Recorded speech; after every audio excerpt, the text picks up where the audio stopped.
nobody there. Sky is falling, metal rain, chaos mornings, no one's sane. Crumbling towers, streets in flames, forgotten heroes, who knows their names? Broken futures, shattered dreams, end of times ain't what it seems.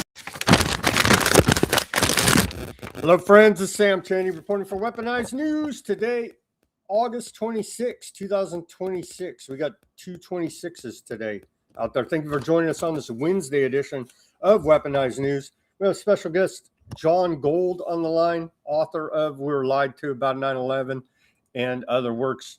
Longtime 9/11 activist, author, researcher. It's going to be a great show.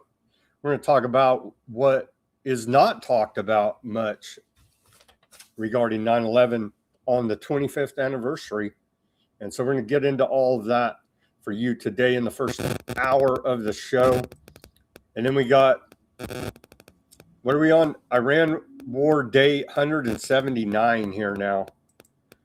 And we're in a Persian standoff in the Strait of Hormuz. And we're gonna go over the back and forth there between Trump, the Iranians, where we're at. It's just all so tragic and needless. Iran's mocking Trump as per usual. We'll cover that. We got economic news. We have Russia-Ukraine news. And the continuing demolition of Lebanon, Gaza, and West Bank. It's all about the same, honestly. We have some more new recent developments, but it's the same old story, same old song, as they say. All right, let's get to this day in history, and then we can get John on and get into 9/11. On this day in history, and I cut it short too, by the way, because we had a guest. On this day of August 26th, we go back to the year 1789. On this day, we saw the National Constituent Assembly adopts the Declaration of Rights of Man and of the Citizen at the beginning of the French Revolution. On this day, 1791, John Fitch is granted a U.S. patent for his working steamboat, major part of the Industrial Revolution there. And on this day in 1843, American inventor Charles Burr, patents the typewriter, another part of the Industrial Revolution there. On this day, 1895, electric generator at Niagara Falls produces power for the first time. 1907, on this day, famous magician Harry Houdini escapes from chains underwater in 57 seconds at Aquatic Park in San Francisco, California. On this day, 1952, fluoridation of San Francisco water begins. 2019, on this date, Johnson & Johnson is ordered to pay the state of Oklahoma $572 million in the first trial against an opioid manufacturer. And then here's our segue. Oh, by the way, movie star Tim Curry died at the age of 80. Famously starred in a Rocky Horror Picture Show, and he was the clown in the original It, Stephen King's It. So we just had Dolly Parton die at the age of 80, and now Tim Curry dies at the age of 80. Here's our segue to bring on John. U.S. Secretary of War, Pete Hegseth. We negotiate with bombs. The air campaign that we've conducted, that Israel's conducted alongside us, was one for the history books, truly. And it's because we have a president of the United States that when he sends his warfighters out to fight, he unties their hands to actually go out and close with and destroy the enemy as viciously as possible from moment one. And that's why we see ourselves as part of this negotiation as well. We negotiate with bombs. You have a choice as we loiter over the top of Tehran, as the president talked about your future. President has made it clear that you will not have a nuclear weapon. The War Department agrees. Our job is to ensure that. And so we're keeping our hand on that throttle as long as hard as is necessary to ensure the interests of the United States of America are achieved on that battlefield. This is John, how you doing on this Wednesday? Hey Sam, how you doing? I'm doing the best I can. How are you doing? Yes, John. What do you think of our foreign policy? We negotiate with bombs, according to the Department of War now. A number of things spring to mind. People like us have been warning that this empire has wanted to go to war with Iran since the day after 9/11, or probably before 9/11. And I don't know if you remember how close we came to going to war with Iran during the Bush administration. And we've been operating covertly in that country since at least 2005 that I remember. And How we overthrew their government in 1953, right? Right. Operation Ajax. Trump tells us we've been at war with Iran for 47 years. I didn't know, but that's what Trump's been saying lately. Well, I mean, it makes me sad because we have been warning about the situation for 20 some odd years. We've been warning that the direction we're going in right now is where we said we were going to go. And here we are. And it terrifies me. It saddens me. We talk about negotiation with bombs, and it reminds me of how this country supported groups like the MEK in Iran to help destabilize the country. Do you remember that? They're doing it right now, John. All the way leading up to this war, we fomented some type of color revolution. We had Pompeo, former director of the CIA, bragging about Mossad agents are on the ground helping the Iranian people. It's like, and now the economic sanctions are somehow supposedly going to put the Iranian people into poverty to such a level they have no other choice but to revolt against their government. Is the thinking somehow that's going to happen. Right. Another thing that springs to mind is that Iran was brought into the courtroom with regard to 9/11, suggesting they played a role in 9/11, and they didn't show up. Iran did not even bother showing up to defend themselves. It was just people from the 9/11 Commission went to go testify, people who, I can't remember all their names. It's been a while since I looked at it, but these were people that were taking part in shenanigans during the 9/11 Commission. Why should they be trusted at all with regard to Iran? And unfortunately, a judge ruled, I think they owe $6 billion or something like that to the 9/11 families, where they held that much money for a period of time of Iran's. And I don't know. I don't remember reading that it finally went to the families. But yeah, I mean, 9/11 is the gift that keeps on giving to the establishment. I still consider these wars we're in as part of the 9/11 wars. We're still in the war on terror, John. Yeah, yeah. It's a never-ending war on terror. Look at this. Look at this meme Trump posted earlier today. Take a look at this. Mission not accomplished. See, yeah, we're still in the war on terror. Mission accomplished. What have we accomplished? It's the same regime. They're now reportedly even more radical against America than the guys they just killed, like 50 plus, and the top Khomeini leader there. When George W. Bush sat in front of that poster, mission accomplished, when you think about how getting into Iraq was the actual mission, yeah, their mission was accomplished. And what did we do? We destroyed Iraq. I mean, but I mean, these, as I said, these are all part of the 9/11 wars, originally justified by 9/11. In fact, I think the authorization for use of military force that was written after 9/11, specifically to go after those responsible for 9/11, I believe is still active to this day. So all you have to do is say, this is Al Qaeda. Al Qaeda was responsible for 9/11. We can go into this country now to take care of Al Qaeda.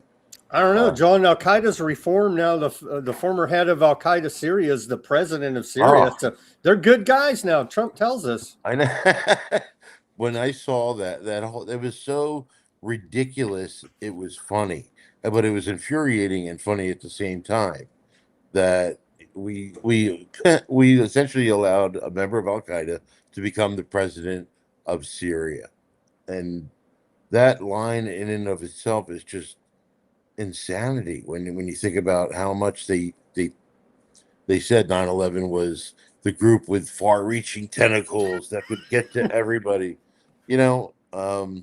In fact, I remember when ISIS first started, Al Qaeda said ISIS was too violent for them, or something to that effect. And Al Qaeda was supposedly responsible for the murder of 2,978 plus people on 9/11. So, I mean, I don't think they'd have an issue with killing people, but I believe there was a headline what that said that. Um, Let's get into anyway, your work here, John. Your first work here, and I skimmed through about half of it.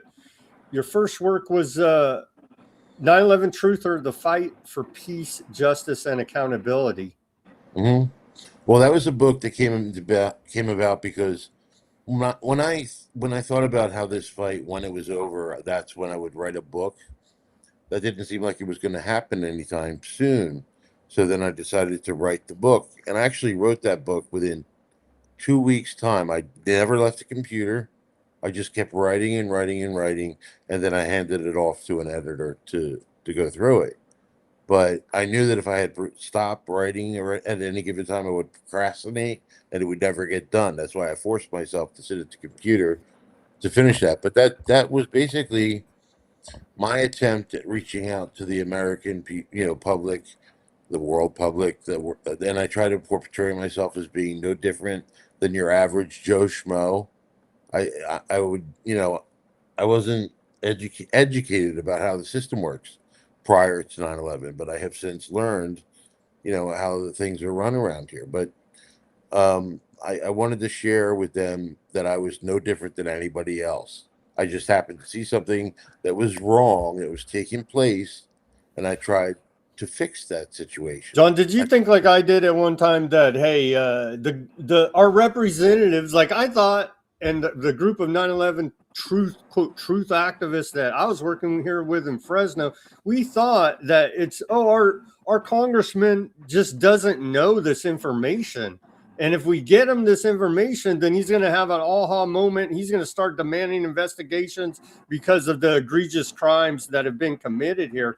And like you say, then we work the system all the way through, and then go talk to our congressman at the Well, time. I'm And sorry. turns out it was Devin Nunes was my congressman at the time, and we never even got to him. We got to his staffers, all this information about why we need a new investigation in 9/11, and they literally laughed in our face. Well, that happened to me, but my representative at one point was Kurt Weldon, and I went to his office, and I brought a bunch of books for him to read and go over, in the hopes that they might do something. And he tackled one part of 9/11 having to do with Able Danger and Lieutenant Colonel Anthony Schaefer and all that. How a secret military group identified Muhammad Atta a year before 9/11, something like that. But yeah, I mean, I tried to go through the system, like you said, Mm-hmm. every aspect of it. I thought if I go to the media, they're going to have to report on this thing. When I gave them the money to finish 9/11 Press for Truth, I did not think that this entire country's media apparatus would be able to completely ignore that documentary, which starred the Jersey Girls, which was based on Paul Thompson's work, his incredible, gift to us, the complete 9/11 timeline. I don't know how often you use that, but I used it all the time. Um, I forget where I'm going with this, but Just go we ahead. grew up through our 9/11 activism Yeah. and came to the realization that this whole damn system, media, government, and every which other way you want to look, is corrupt beyond anybody's You imagination. you can't use a broken system to fix a broken system. So I've called on many occasions for there to be a revolution, and a revolution doesn't have to be violent. I think a revolution is just a radical change, and I can't think of anything more necessary for this country to take part in than a radical change for the better. You know, We're still under the one, Patriot Act. They still got they're still doing all the illegal spying. They're still using all of 9/11 to take away our freedom here in did this you know country. that there was a national emergency declared for 9/11 that gets renewed every year and has been since the day of 9/11, and it gives them extra powers, the executive extra powers, um, and that still goes on every single year. And it's so damn frustrating that we can't get a solid message out there. To me, the simplest message is we were lied to about 9/11. That's an absolutely true statement. As I don't know exactly what happened on 9/11. I don't know exactly who was responsible for 9/11. I look at 9/11 as a crime as opposed to an act of war. And as with every crime, there are suspects for that crime. And I believe because of their own actions, elements within our government and other governments have more than earned the title of suspect for the crime of 9/11. And that's a truth, That's a you good know? segue here, John, to your next book, the big one here. Yeah. Over 1,000 pages. We were lied to about 9/11. This is a compilation of all kind. How many interviews did you do for this book, John?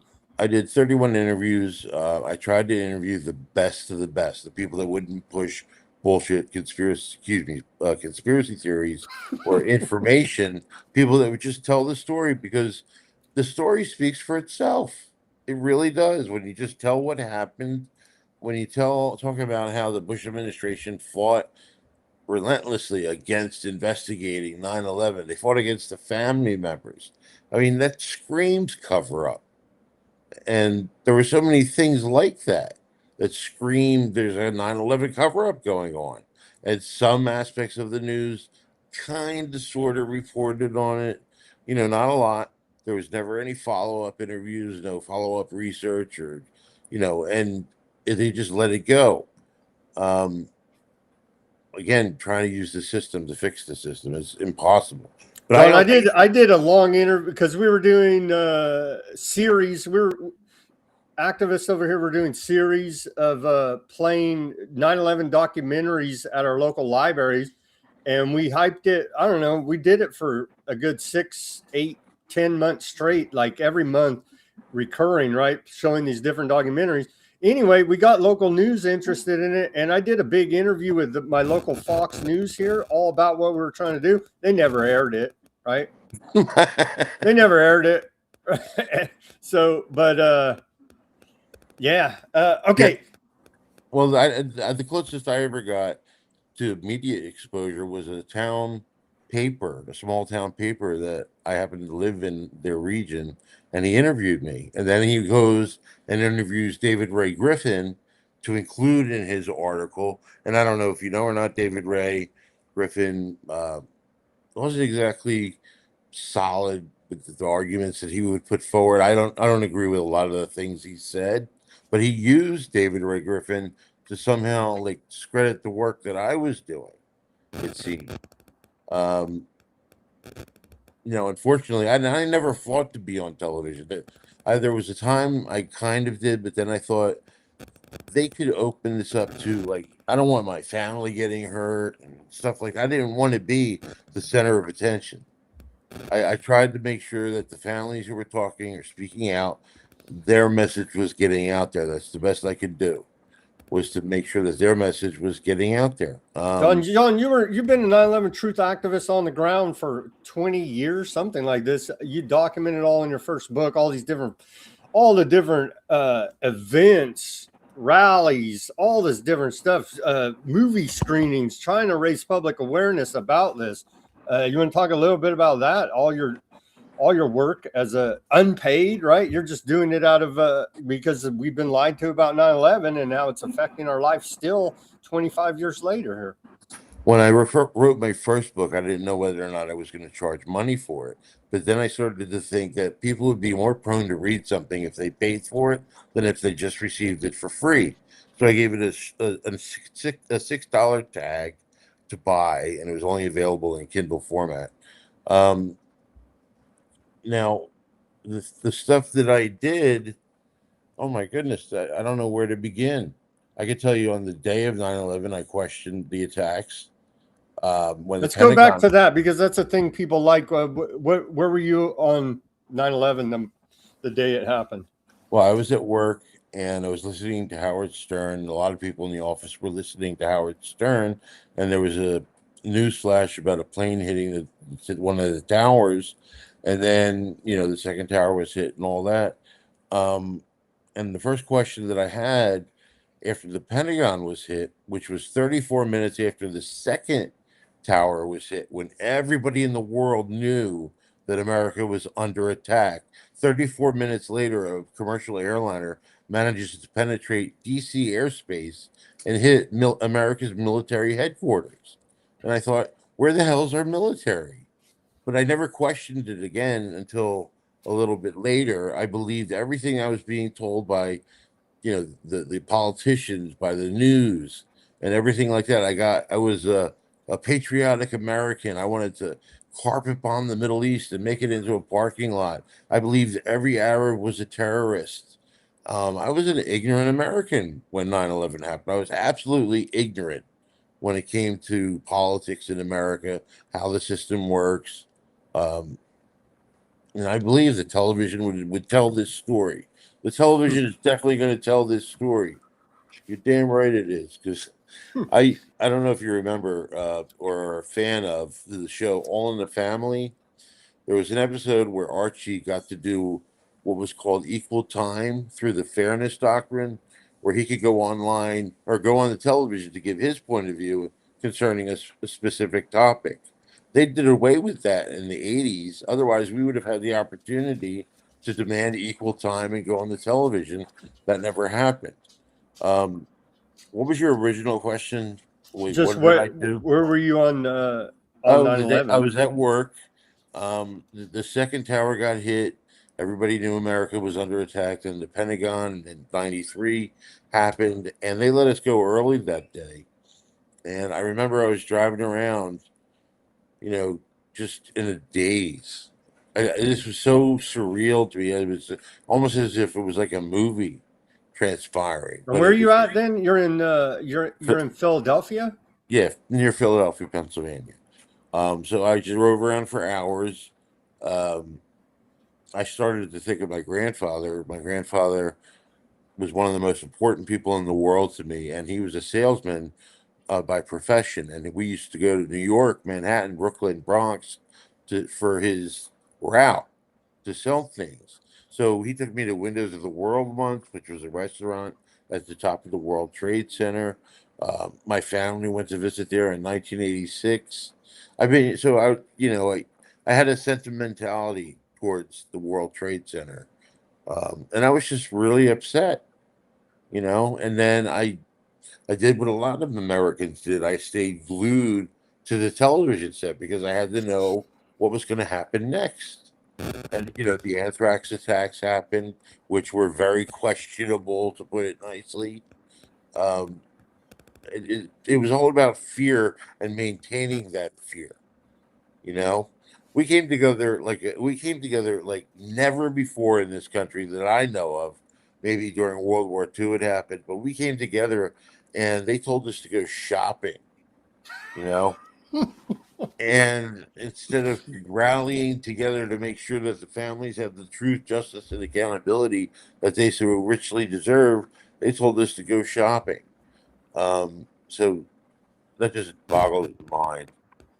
And John, then they fought I again. remember I was working as a heavy equipment tire repairman at the time in Sacramento, California, and I had a service truck, and I was out doing service calls all day.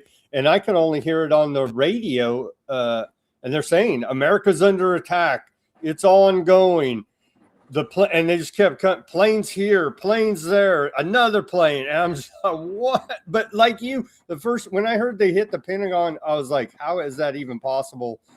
And just like you're saying, I knew nothing about politics. I knew that the government's corrupt, like just base level. You know what I mean? Don't trust the government, but how deep it actually goes, and they're gonna orchestrate this grand conspiracy. I didn't even, that wasn't even in my mind at the time.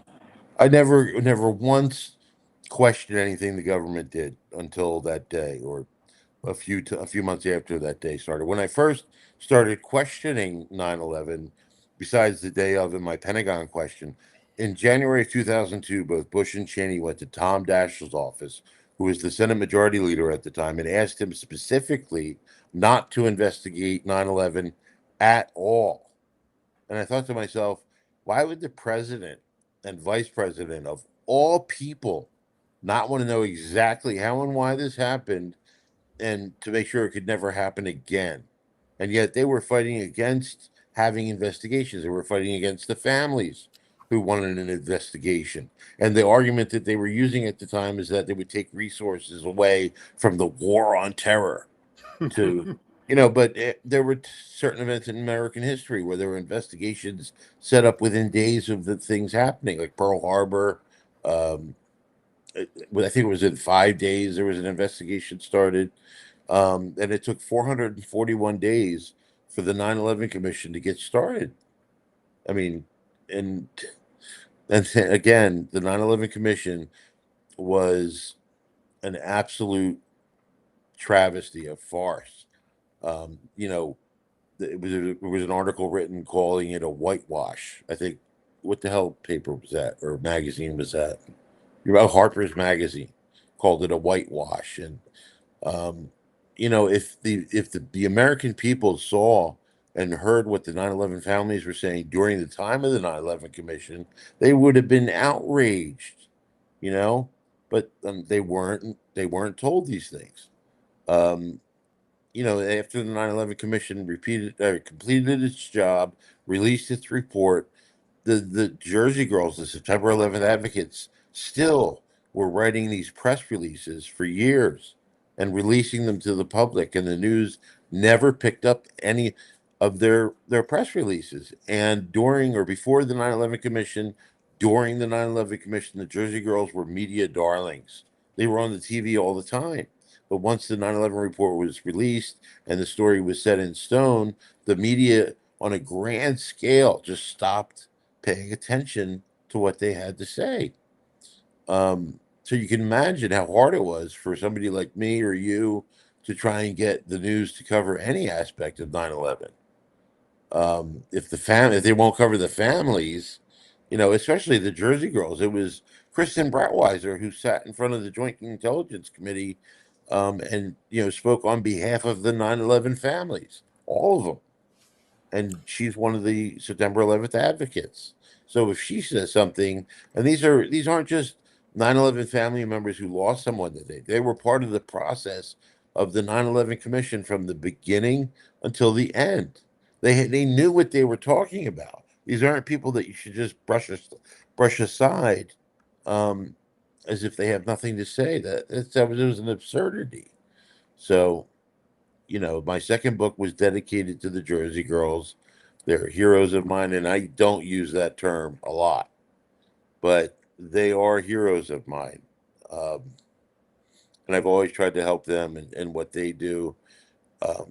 And I took part in helping the 9/11 first responders get the health care that they desperately needed, how they were lied to about 9/11. A lot of 9/11 truth activists don't incorporate that story into what they tell people, that they lied about the environmental impact of 9/11, resulting in thousands of people getting sick, and now more have died from the toxic dust than were murdered on 9/11.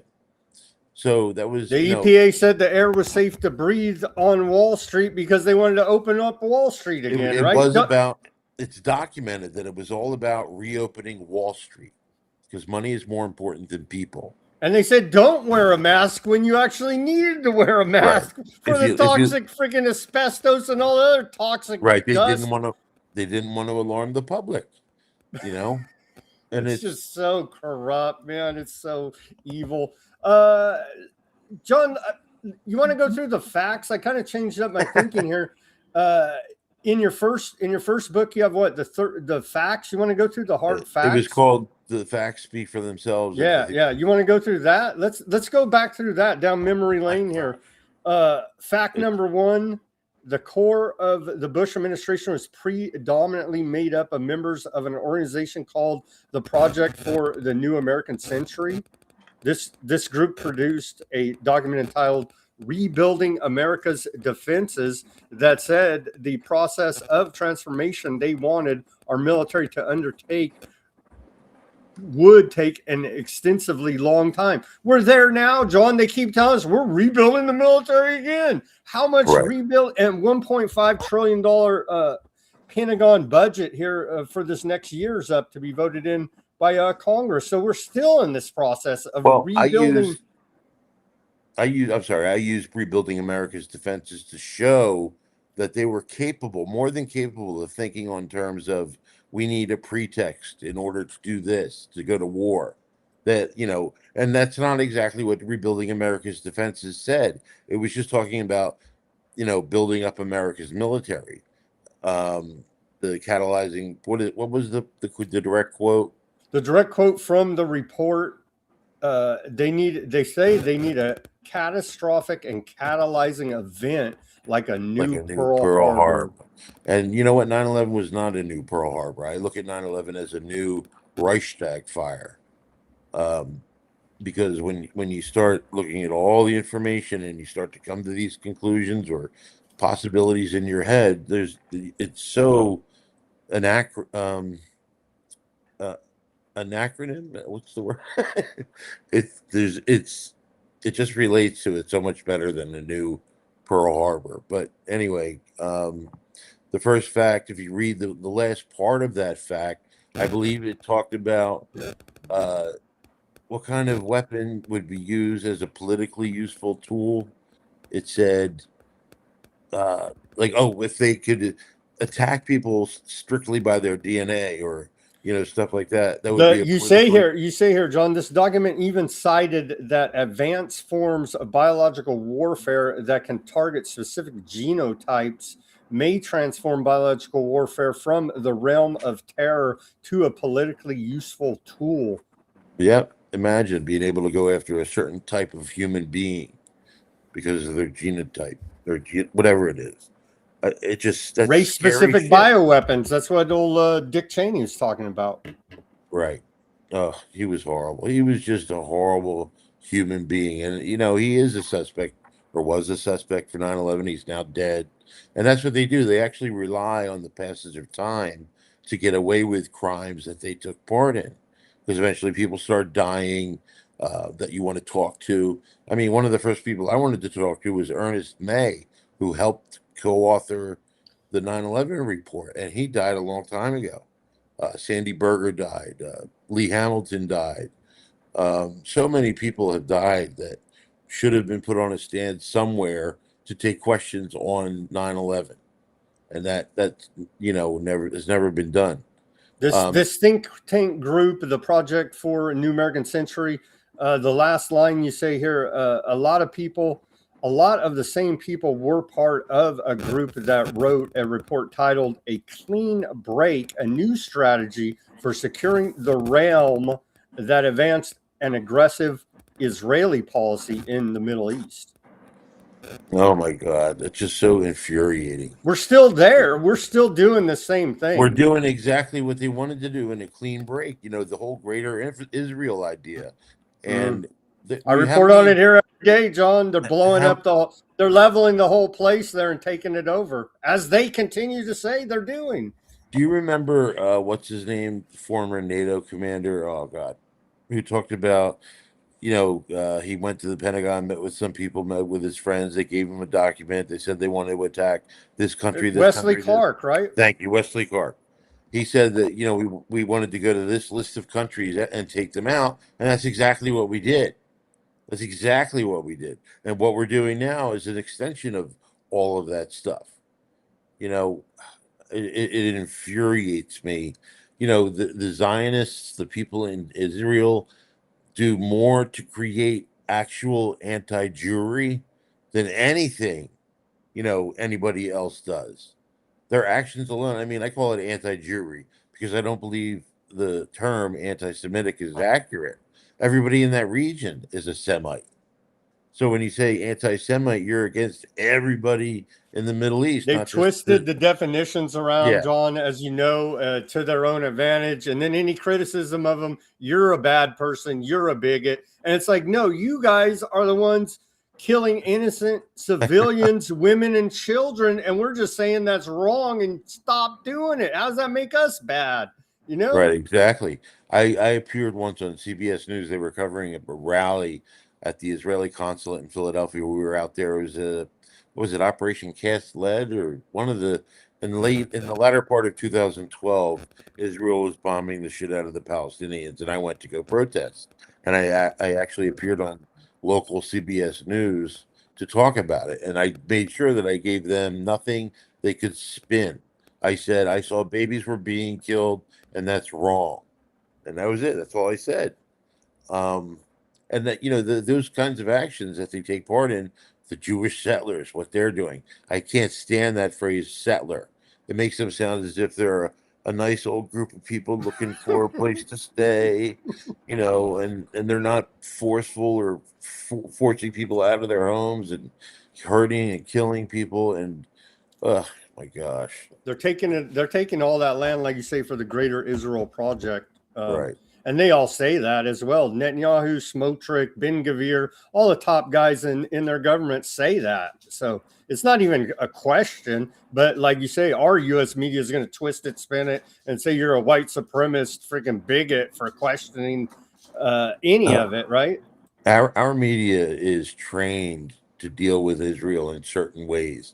Whenever there's an exchange between Hamas and Israel, John, it's they always bought uh, freaking TikTok because they were exposing too much of the Palestinian genocide on a right. Zionist. Larry Ellison, he says that he's the top individual donor to the IDF, the head of Yeah. Oracle, Larry Ellison, right? Well, And that's so what the actor Mark Ruffalo is getting flack for criticizing this business venture that just went through concerning Paramount and Warner, was it? more media consolidation, Yeah, yeah. more media consolidation. And Mark Ruffalo was speaking out against it, and they're saying he's anti-Semitic. That's the most ridiculous thing I've ever heard. Because the owner is number one IDF man. That's why they say Right. that. Yep, I know. Um, and Mark did absolutely nothing wrong. Absolutely nothing wrong, but he's getting attacked by the media apparatus in this country, just like they do all the time for anybody who has a voice that speaks out that can, get their voice to other people. And celebrities could do that. I've wished for a long time that Oh, they 20, hate the guy from Pink Floyd, yeah, Roger Roger Waters. Waters. They hate that guy because he's a prominent, famous guy, and he's speaking truth to power, and they hate that, right? Right, but fortunate for them, he's an old rocker during Oof. the drug, and you know what? He doesn't know anything, and they use all kinds of spin on Roger. But my God, the media apparatus in this country is so criminal. Oh, so absolutely criminal. I can't emphasize that enough. Let's go back to the facts here. Go ahead. Fact two: the Bush administration came into office wanting to go to war with Iraq. Which they did. Was Heavily that documented. You talk about veteran White House reporter Helen Thomas asked the president about it. He denied it, of course, and used 9/11 as justification for what he and his administration have done. It's just so over the top ridiculous. Looking back at it now, just they're straight up war criminals. all of them are straight up war criminals? And because Trump is so bad, the right, some of the right have tried to um, repaint or paint George W. Bush in a good light. They're rehabbing him, and Yeah. I even see Democrats that hate Trump so much they say, "Well, George Bush wasn't that bad." Right, He's the exactly. same freaking guy. It's the same agenda. Just put a different mask on him, man. Right. The presidents are figureheads that serve the oligarchy of this country. The money of the world, essentially. Anyway. You talk about former Secretary of Treasury Paul O'Neill said Yeah. that Sodom At the very was topic first, A 10 days after the inauguration of the first Bush administration. Yeah, after his No, inauguration. we weren't even looking at Iraq, John. Okay, Right. I know. They came into office, the very first principals meeting, 10 days after his inauguration. Topic A, according to Paul O'Neill, was finding Bush saying, "Go find me a way to get into Iraq." And so one of the, again, just tell the story. It speaks for itself. One of the first things the Bush administration did when they came into office was tell the different alphabet agencies to back off the Saudis and the Bin Ladens. And I asked Bob Graham, Senator Bob Graham, if this would make the Trump administration culpable in any way with regard to 9/11. And he said, well, if it's true, it does not look good for them. Because they blame the Saudis for what happened. Some aspects of the government blame the Saudis. Others do their best to protect the Saudis. But again, that was the first thing they did. And so if Saudi Arabia had any involvement in the 9/11 attacks, and let's say that they were partners in crime with the U.S. government regarding 9/11, if they had something to do, I forgot my train of thought. I'm sorry. Go ahead. Honestly, John, it's looking to me like Saudi Arabia, America, Israel, UK, all had some part in it.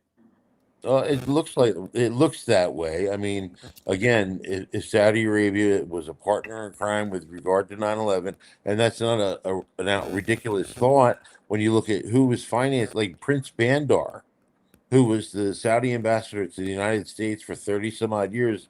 He was connected to money that was supposedly went to two of the hijackers that were living in San Diego. And he gave. And wasn't his nickname Bandar Bush because they're so close with the Bushes? Right, exactly. And then guess what? The 9/11 Commission, when they interviewed him, according to his memoranda for the record, didn't bother asking him a single question about his supposed ties to the 9/11 attacks. They just ignored it completely. That's so criminal. Again, one of those things, there's so many things that point out that the 9/11 Commission was absolutely corrupt and compromised. I believe that Philip Zelikow, who was the executive director of the 9/11 Commission, belongs in prison for the role that he played in, obstructing justice, because that's what he did. He put forward a bullshit story with the 9/11 report, and he did things to push the investigators away from things they need to look at. Just so many different things that he did, that he belongs in prison. You talk about the Chilcot Inquiry. Here revealed that Tony Blair's government knew that prominent members of the Bush administration wanted to topple Saddam Hussein years before the invasion, before 9/11. Yes, the Chilcot Inquiry looked. I forget when they were tasked with investigating. It's been so many years. My gosh. They found that they said that the Bush administration was interested in going to Iraq as soon as they came in office, months before 9/11. And we can also show that they were interested in Afghanistan months before 9/11. So, the Taliban managed to destroy 90% of the opium crops in Afghanistan prior to 9/11.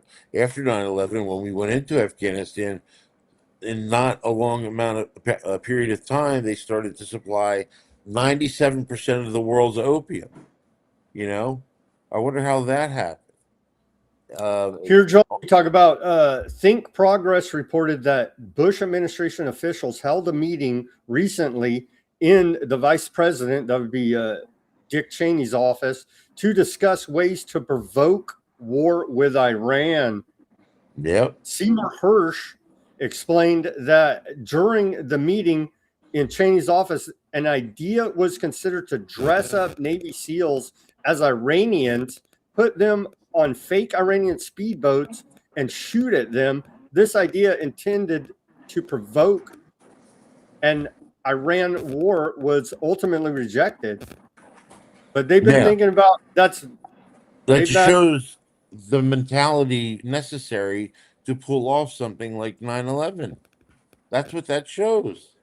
And there were fact three, John Dick Cheney was CEO for a company called Halliburton. What they got all the contracts out of right. the war, right? Or not all of them, but very large, lucrative Uh, government contracts all out of those this. no bid contracts, which were controversial at some point and were covered by some of the news at some point, but that story just went away. John, we And used to nobody, care about a lot of things in this country that I thought mattered, like the national debt. We used to, I remember 40 trillion. we're past 40 trillion. We're spending the I was reading the news about it, $90,000 a second on it. That number just blows my mind still. $90,000 a second, John, is what we're spending here on the national debt. Well, Mike Rupert said a long time ago that we need to change the way money works.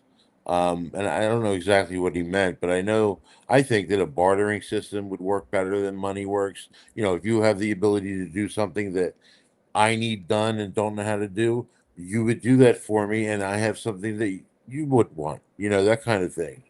As opposed to using money and allowing people to become Elon Musk rich.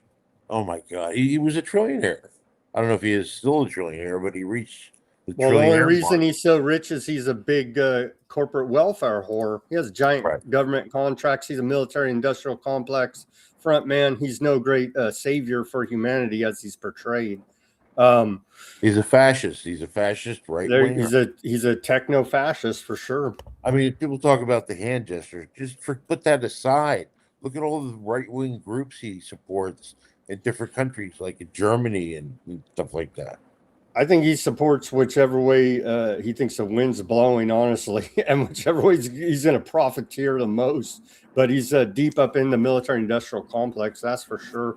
We have a report today where he got an award from Ukraine for helping with the war effort against Russia. So, fact number 4 here, John, is in early 2001, Dick Cheney was put in charge of National Energy Policy Group, Energy Task Force. There's so much. Go ahead. I was just going to say, you have so much damning information that's why it's so frustrating to say, hey, media, just one of these stories, you can do giant documentaries, giant, series about, and they just look the other way about it all. And it's just. Well, part of the documentation that was found from those meetings, those Energy Task Force meetings, which, by the way, every oil executive that he met with denied meeting with him in front of Congress. They just lie to everybody's face because they know they'll never face any real repercussions. Right. One of the documents that they were looking at was a map of Iraq's oil fields, months prior to 9/11, months prior to the pretext that would enable them to go into Iraq. 9/11 was too convenient to be. That speaks to foreknowledge, to planning ahead of time, to conspiracy. Well, it was too convenient to be convenient. I wrote an article about that. Did they hope and pray that something would happen that would enable them to go into places like Afghanistan and Iraq and, Syria, Iran, and wherever else the hell they wanted to go? John, it was an act of God. Sure? It was an act of God, and they just want oil executives to give the world oil. That's how all this happened. Right. I mean, that's a ridiculous thinking that the media would want us to have to believe this nonsense. Fact number 5 here: in the months leading up to 9/11, there was unprecedented amount of warnings about 9/11. The same thing with before we went into Iran. Our intelligence community told Trump administration Iran's not an imminent nuclear threat. There's no reason to attack them. Well, same thing. They told them, right? They're telling them the whole Iran nuclear thing. They stopped even seeking a nuclear weapon. What was it, in 2003? And that, they never went back to trying to John, our build. intelligence community and State Department, I covered it here on the show, saying that this is all BS. They said they're not going to nuke us in 2 weeks. They're not an imminent nuclear threat is the exact language they use. I have an article on my Substack page of different times Benjamin Netanyahu said that they were this amount of time away. He's from been having trying to sell nuclear- it to U.S. 30 presidential years. for 30 years. Exactly. Sell the idea that, oh my Yep. gosh, we got to do something. We got to preemptively strike Iran or they're going to nuke us. Right, exactly. And he's been saying that so long. And he was one of the people that came to this country to talk about Iraq, to ensure that we went into Iraq. And even Philip Zelikow admitted, the executive director of the 9/11 Commission, that Iraq was about protecting Israel, partly having to do with protecting Israel. But So there was all this. Yeah, that's exactly what our State Department said as well. I covered it on the show, and from their own website, they posted it on there. But back to 9/11, unprecedented amount of warning. So all the warning sirens were sounding off.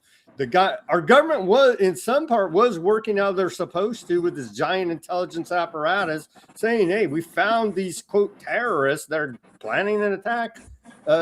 Do something, government enforcement arm over there." And they just whistled Dixie and looked the other way because they knew, right?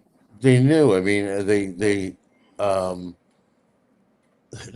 absolutely knew. A long time ago in Hartford, Connecticut, 9/11 family member and Jersey girl Patty Casaza came and spoke about how they met with whistleblowers on the side of the road in Maryland, and some of them would tell them that this government knew the day, the target, and the type of attack. And yet the 9/11 Commission, even though they promised the families that each and every person, including each and every whistleblower, would be heard, they didn't speak to any of the whistleblowers. Because they already knew. They already obviously knew. Yeah.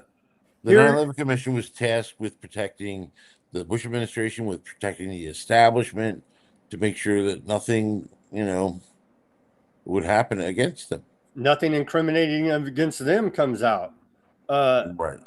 You say here and you cite a bunch of articles here. There are indications that military action in Afghanistan was planned before 9/11. You cite all these articles where they're talking about how we need to go after those dirty Afghanis, right?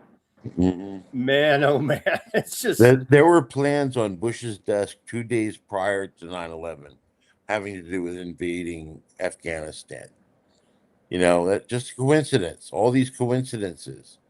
What do you make of? I guess we give Biden credit at least for ending Afghanistan occupation, but it left very badly today. Trump White House is pumping their, as we should, mourn the loss of our service. I think we lost like 13 over there in the chaotic, and we left like $80 billion worth of military assets. What do you make of the way we left? It seems like it could have been more organized and not so chaotic. I don't remember everything exactly. I believe that Bush in 2008 made an arrangement that forced us to leave at a certain time. Wasn't that it? I believe so. And so we just left, and the Taliban is back in power. George W. Bush said multiple times the Taliban was defeated. The Taliban is defeated, and now they're back. John, we've defeated Iran 179 times, but yet there's still the same regimes in power there. I know it's just these wild riddles that our presidents tell us. What you tell me? What do you think about what's going on with the Strait of Hormuz? Do you think I don't know who the fuck? There's a bunch of. I think there's a Persian standoff. I think you got America with big guns there, and you got Iran with big guns, and they say pay us money or we shoot you in the face. I think is what's going on there. Right, and Trump, Trump says so many things, and I don't believe a word that he says. He said that America was in control of the Strait of Hormuz. He says it every day. It's just not true. It's just not true. There was a story like a month and a half ago or something where White House was telling, they were like trying to say, don't listen to anything Trump says publicly. It's just all propaganda and PR. Literally, don't listen to anything he says because he's full of shit. Yeah, absolutely full of shit. I refer to him as a glorified used car salesman. He's an actor. He's an actor. He was on reality TV show The Apprentice, for God's sake, for what, 10 whatever plus years here. And so America likes electing allegedly conservative Republican actors, Ronald Reagan, Donald Trump. You know what I mean? Right. if we have any control over the elections, which is another discussion entirely. There you go. Okay, fact number 7 here, John. On the day of 9/11, a number of key personnel were scattered across the country and the world, with few exceptions, including Dick Cheney. Right. Dick Cheney was calling the shots that day. And as a matter of fact, and what about Willie Brown? You're familiar with the famous story about the San Francisco mayor. Willie Brown, that allegedly got an anonymous phone call that told him don't fly today on 9/11, right? Well, as all of us know, or most of the 9/11 Truth Movement knows, Dick Cheney was in charge from the bunker, the Presidential Emergency Operations Center that morning. Dick Cheney, or the Vice President's office, is not part of the military chain of command at all. In fact, the most important jobs the Vice President has is taking over as president in the event something happens to the president, or if the president goes into surgery, he's temporarily made president, or she is made temporarily president. And that's it. And they break a tying vote in the Senate. Those are all of the powers of the vice president on paper, according to history. And yet he was in charge. He was calling the shots, military shots on 9/11. And he was not part of the military chain of command. And I think it was NBC or Newsweek that said if the legality was ever looked at under a microscope or something like that of what he did that morning, it's all illegal. Yeah, absolutely illegal. So, was him in charge? I know the fact that the pilots didn't listen to him, or some of the pilots didn't listen to him because he was not part of the military chain of command on 9/11. And I just wonder if his location that day, or his place of power that day, caused some of the confusion that happened that day. I mean, that's probably also part of it. Your next fact here, John, on the morning of 9/11, there were several military exercises taking place, some of which allegedly mirrored the events taking place that day. And so that could also be part of the confusion that they to muddy the waters to the point where everything's so muddied that they have the fog of war cover. We have documented proof that it did cause confusion that morning by design. I would argue they knew it would, and that's exactly why they did it. Well, the whole exercises was called Global Guardian. That was the umbrella exercise, and then there were different military exercises taking place underneath that. I believe I read that it originally takes place in October or November, and they specifically moved it to the time period of September 11th. For some reason. I always thought that was interesting. Paul Thompson was the one that pointed that out. Man, there's so many different things to get into, so many different things to discuss. The military exercises were not looked at by the 9/11 Commission. They looked at one of the I think it was Vigilant Guardian. They looked at one of them and didn't even properly describe what they were, what was taking place with those exercises. So, the very we had military interceptor jets ready to take out these allegedly hijacked planes, and Dick Cheney gave him the stand down order, right? Told him don't take them out. That's something a lot of people say, that theory that he called for a stand down, but I think that the confusion that came about from him giving the shots or calling the shots was a de facto stand down. Because some people were confused. Because he's not even part of the chain of command. Right, exactly. He was not part of the chain of command. It confused everybody involved. That was a de facto stand down without actually calling for a stand down. So I think that's what happened. You say on 9/11, Donald Rumsfeld started planning the Iraq War. So to Condoleezza Rice, within hours of the attacks, they started planning for the Iraq War as if they were waiting for this thing. Oh, come on, we were just got to get ready. Come on, come on, come on. And then 9/11 happened, and that's when we went right to work and started planning for the Iraq War. To the two of them, But Condoleezza John, it's Rice. always this vague, shadowy Saddam Hussein, Iraq, but they never even, I don't think I've ever seen them officially even blame Saddam Hussein or Iraq for 9/11, have they? It's just I always think this. in a court of law they did a long time ago. Argued that Saddam Hussein was responsible for the 9/11 attacks, and that's something we could talk about. Is how many people in America believe that Saddam Hussein had something to do with 9/11?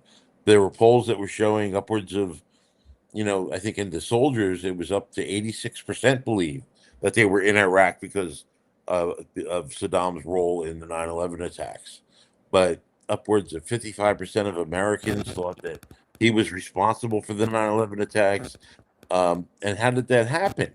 That happened because people like George W. Bush were talking about Al Qaeda and Iraq in the same sentence, or 9/11 and Iraq in the same sentence. And so it started to, George Bush talked about pushing the propaganda.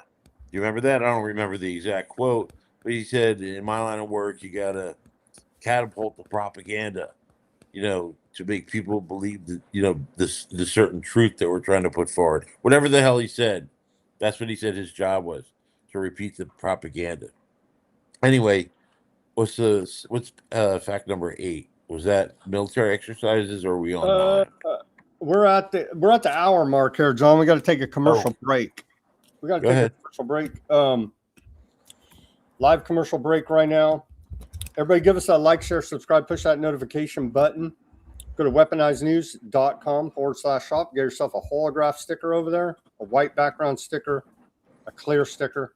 Weaponizednews.com/shop. The link's in the description below this video. You can find links to John's work in the description below this video. We take donations as well. Buy me a coffee, Bitcoin wallet address, Cash App. Links are in the description below this video. Become a paid subscriber at Weaponized News Substack channel. We give away everything free there, but help support independent reporting and analysis brought to you 5 days a week, broadcasting live Monday through Friday, 5 p.m. Pacific, 8 Eastern time. Become a paid subscriber, Weaponized News Substack. Give us that like, share, subscribe, push that notification button. All links are in the description below this video. John, you want to plug anything here? Your books? You can plug my books. The second book is the most important one, I think, out of the two, which was We Were Lied to About 9/11, the interviews, which you can listen to each interview online through my YouTube account, which is Gold9472, or you can go to archive.org and look it up there. I want to promote the fact that there are individuals right now attempting to get documentation released showing that New York political figures knew the air was unsafe to breathe and the water was unsafe to drink, stuff like that. There's currently a group of people trying to get that documentation released to show that, they knew it was toxic and they told people otherwise. The families are always involved in their lawsuit against Saudi Arabia. I don't know how well that's going. It's been a while since I looked at it. No, I mean, whoever's doing a good job for the world or for 9/11 justice, then that's all I recommend, is that people follow the good people. Links are in the like you, description Sam. below to John's work there. Okay, number 10. Oh no, we covered that. Rumsfeld was already, and Condoleezza Rice. They were planning the war. Number 11 here. And then we get into the timelines. Between 9:30 p.m. and 10 p.m. on 9/11/2001, Bush says this is a great opportunity. We have to think of this as an opportunity. He does so again during the State of the Union speech on January 29, 2002. Karl Rove said, sometimes history sends you things, and 9/11 came our way. So they just luckily it fell in their lap, and they weren't planning any of this, and they're keeping America safe, John. It's sad that they did exactly as they wanted to do after the 9/11 attacks that they were talking about prior to the 9/11 attacks. That's not suspicious in any way, shape, or form.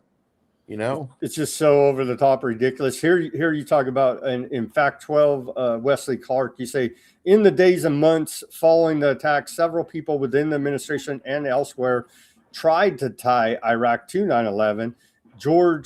General Wesley Clark said there were many people inside and outside the government who tried to link Saddam Hussein to 9/11. We talked about that a little bit. According to George Tenet, shortly after 9/11, Richard Pearl said, Iraq has to pay a price for what happened yesterday. They bear responsibility. Yep, absolutely. And again, I point to the polls that were taken showing how many Americans thought Saddam had something to do with 9/11, whereas Iraq had absolutely nothing to do with 9/11. As a matter of fact, I want to bring up something. According to a study done, I believe it was Brown University, upwards of 4.5 million people have died as a result of our response to the 9/11 attacks in the Middle East region. 4.5 million. So I refer to it as the 9/11 Holocaust. You know, how fucking sad is that? And that doesn't include the wounded, the displaced, but 4.5 million people have been killed. The orphans and the widows. Yep. And on it goes with all the horrors of these insane illegal foreign wars of aggression. To what end? You know what I mean? To what end? Yeah. All these Muslims hate our guts more than ever now, John. You know what I mean? Yeah. We're not making friends and influencing people. We're creating enemies more than we've ever had in the history of this entire world. Like 85 to 90% of the world hates our guts as Americans. It ain't me, bro. It's my corrupt government. I do a show calling them out every day about it. You know what I mean? But that don't make a difference. I got a target on my back now because I'm an American, because of what this corrupt government has done to the rest of the world. Yeah, it's a disgrace. It's a shame. And we, I used to say that people around the world recognize that it was the U.S. government's fault, but no, you could go find a million people, billion people, however many people in the United States that actually support what they're doing.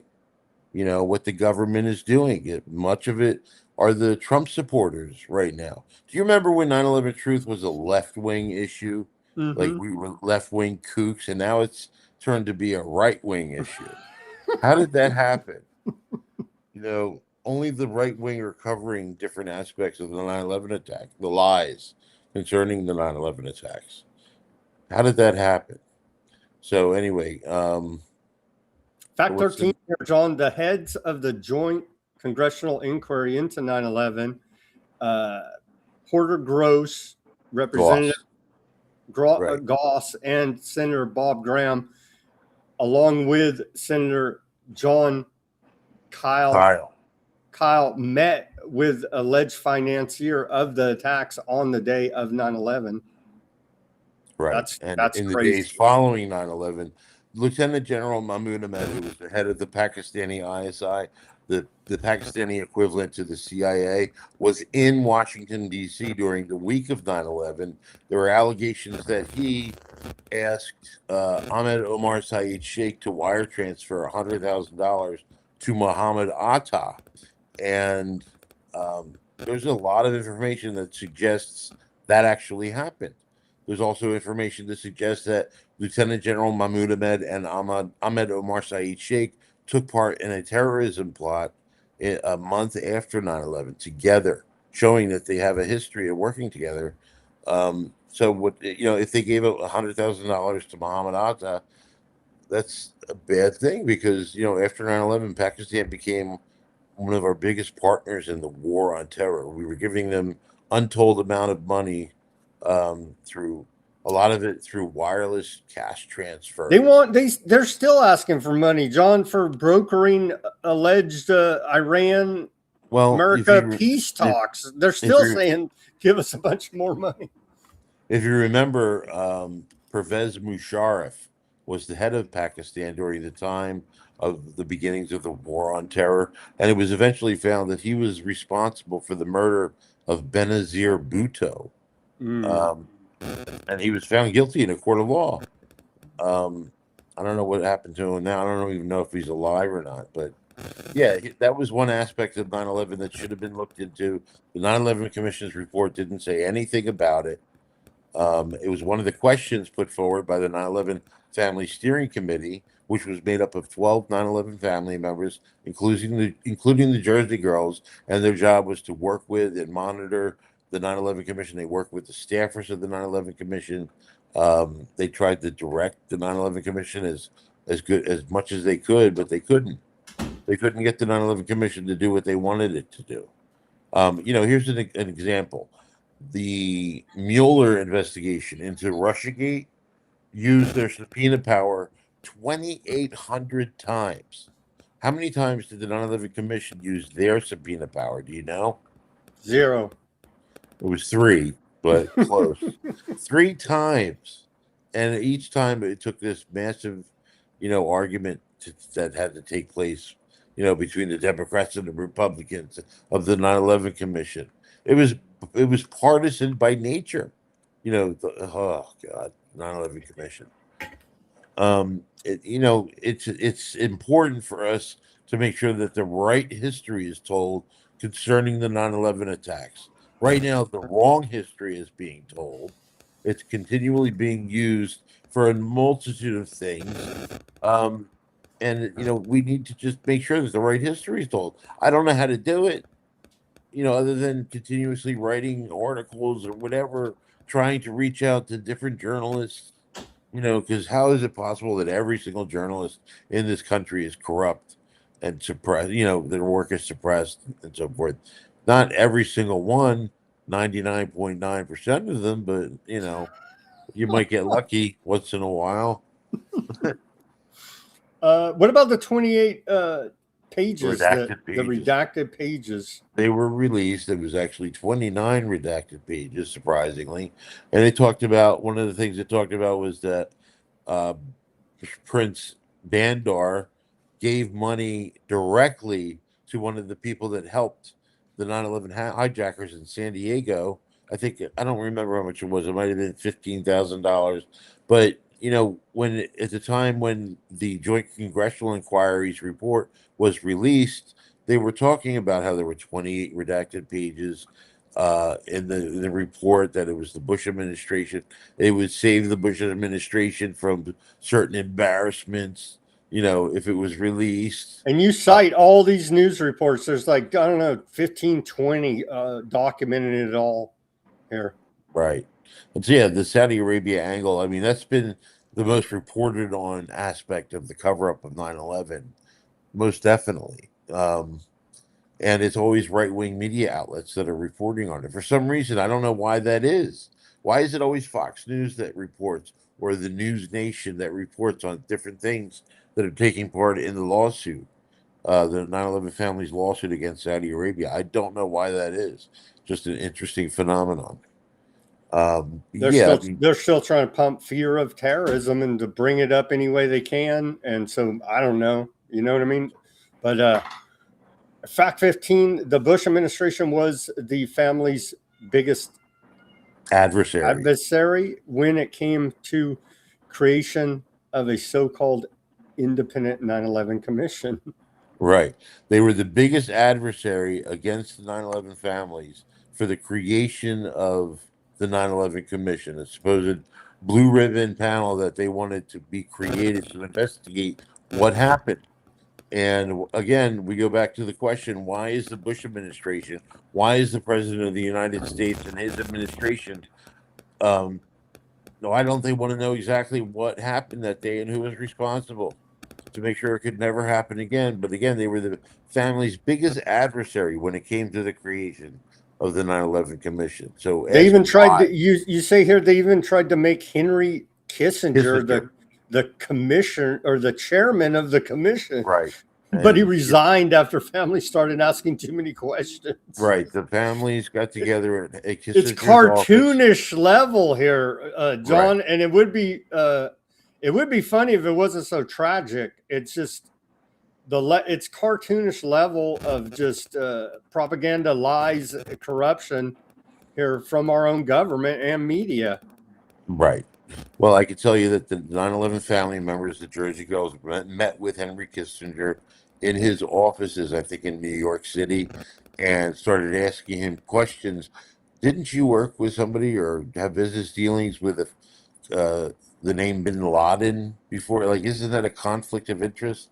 And so the next day, Henry Kissinger sat, he turned down the position as chairman of the 9/11 Commission. But who we got on that commission, so many of them were so connected to the Tell us about the- Zelikow. Philip Zelikow was executive director of the 9/11 Commission. well, he did so many things. Like, I think there was the first day he brought out somebody by the name of Laurie Milroy and Abraham Sofire to sell the idea that Iraq had something to do with the 9/11 attacks, and the families and the staffers fought against that. He rewrote the 9/11 report to be more favorable of Condoleezza Rice and to put Richard Clark in a bad light. Oh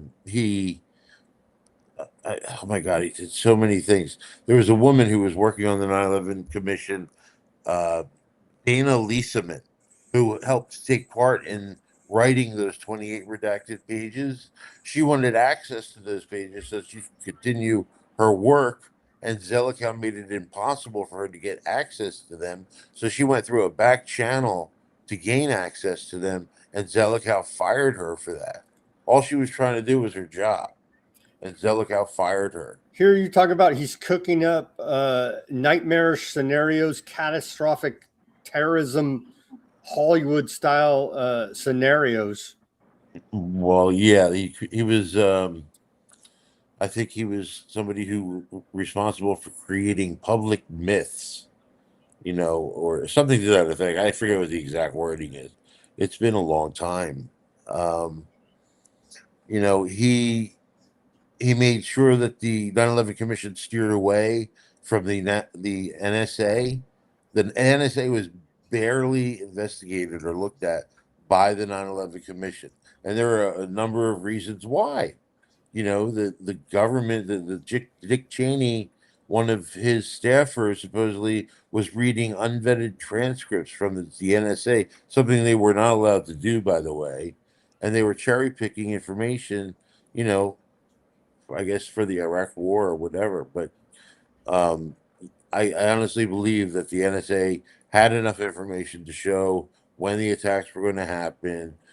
They passed along that information to the people that needed to know, and I honestly believe that's why the NSA was not looked at or barely looked at. In fact, there was a CIA or NSA whistleblower, Thomas Drake, who now believes the reason that they didn't look into NSA was because they were either involved or culpable for 9/11. I don't remember, but he was a big time whistleblower. I I think remember they, him, and they made his life hell. They smeared him, raided him, arrested him, all kind.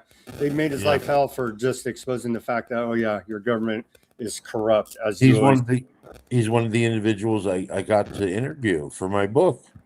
And because of that interview, Ray Novoselsky and John Duffy put together their book, "The Watchdogs That Didn't Bark," and it's all about those two hijackers in San Diego and their story, which Kevin Fenton actually did most of the work, a lot of the work on that in the beginning. But anyway, um, what's the Zelikow next? wrote the preemptive war strategy for the Bush administration. Zelikow said the real threat with regards to Iraq's WMDs was to Israel. Right. Um, Zelikow tried to prevent the 9/11 Commission staffers from talking to commissioners. It's just Right, exactly. And again, he was the author of the 9/11 report. We have to remember that. But the 9/11 report doesn't say who was the author, he but it tried was to. him. You say here, Zelikow tried to insert false connections between Iraq and 9/11 into the 9/11 Commission report, but the families and the staffers fought against it. Select staffers of the 9/11 Commission dispute this account, though Zelikow ultimately had to approve of my Really's testimony before the 9/11 Commission. Right. In order to get, he was the one who was in charge of the 9/11 Commission, who would be talked to, what questions would be asked. So if she was put forward, if Laurie Milroy was put forward, if Abraham Sofair was put forward to talk about Iraq, that was because of him. So, they can't deny that he was trying to insert a false link. And who would that have benefited, by the way, if they did get Iraq responsible for 9/11 into the 9/11 report? Who would that have benefited at the time? At the time, it was the Bush administration that it would have benefited, which shows that he was just a Bush lackey. He was Not there to protect. independent. Yeah, just a total puppet of the, or working with them. You could say a partner, even maybe not even a puppet, a partner. Well, of the Bush administration. He was a subordinate in the Bush administration. He was great friends with Condoleezza Rice. They wrote a book together, and they recently, within the last couple of years, wrote another book together. So they're still friends. And it's just so ridiculous. Our media can't just look at these simple facts and say, "Hey, this is not legitimate. They have a clear conflict of interest. We need a true independent commission here. This guy ain't it, right?" There was a group called the Aspen Strategy Group. They still exist, where Philip Zelikow was the president of it, and I believe Bandar belonged to it. So through their meetings, did they ever meet each other, Zelikow and Bandar? I don't know, but there's very a possibility. Yeah, it's possible. Fact 17 here, John. NORAD gave 3 different timelines with regards to the response to the day of 9/11.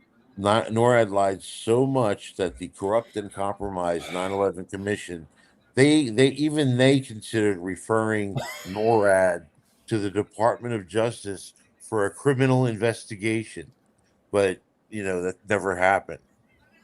So yeah, I mean, they gave the wrong details. They didn't tell the full story. I mean, so many aspects of the air response that morning were lied.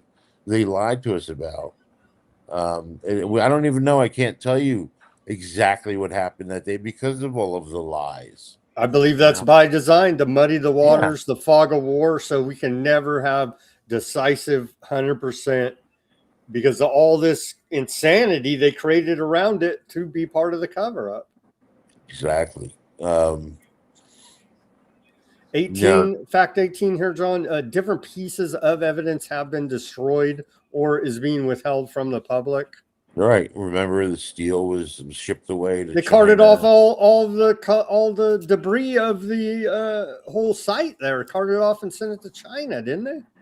Yeah. Regard to Able Danger, there was millions of documents pertaining to that was being withheld or destroyed. The FAA, there was an incident, somebody at the FAA who was speaking to the either the pilots or the air traffic controller. Oh, no. A head higher up at the FAA, they had a meeting with the air traffic controllers that were talking to the different planes that morning. And after the meeting, he took the tape of their conversation, broke it up into multiple pieces, deposited each piece in a different trash can throughout the building that day. And that was never even talked about by the 9/11 Commission. They didn't even bother talking to the individuals who took part in that. Why did they do that? Jane Garvey said there were no warnings, and they had never considered the possibility of somebody using a plane as a weapon. And yet, within the United States, prior to 9/11, there were 3 instances of people hijacking a plane in order to use it as a weapon. I think it was like 1954. I want to say somewhere around there, a plane did crash into the Empire State Building. Yeah, the Empire State Building. They're like, nobody had any idea anything like this could ever happen. Bro, it already happened 50 years ago. They're fully aware that this could and already has happened. Exactly. And so, NORAD practiced for every contingency. That was part of their training, those kinds of scenarios. So you say in April, May of 2000, 2.5 terabytes of information regarding Able Danger was destroyed in April or May of 2000 by the CIA. Well, we don't need that. We don't need that 2.5 terabytes worth of data. We don't need any of that for our investigation. Just destroy the tapes. Right, exactly. That's another instance of them destroying evidence. So what's 19? Just more, one more on the destruction of the evidence. You say here most of the steel from WTC was removed, cut into smaller sections, and either melted at recycling plant or shipped out of U.S. Fire Engineering magazine said. We are literally treating the steel removed from the site like garbage, not like critical fire scene evidence. Exactly.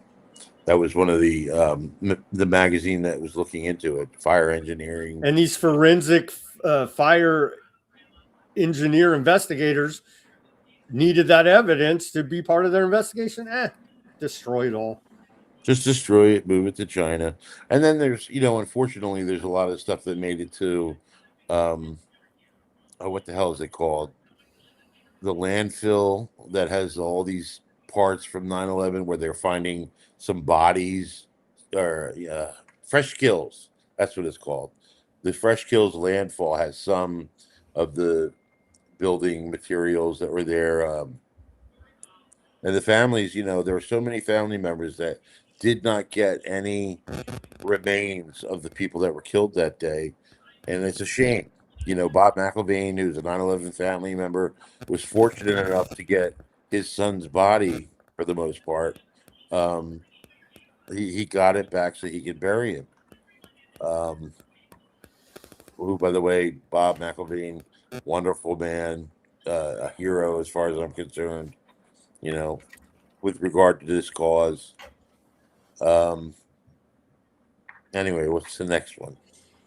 Several whistleblowers have come forward over the years with information pertinent to the 9/11 attacks. You name a bunch of them here. Some of the people, John M. Cole, Bagdan Javad, I can't say his name. Javog, Sybil Edmonds, she's pretty famous FBI whistleblower there.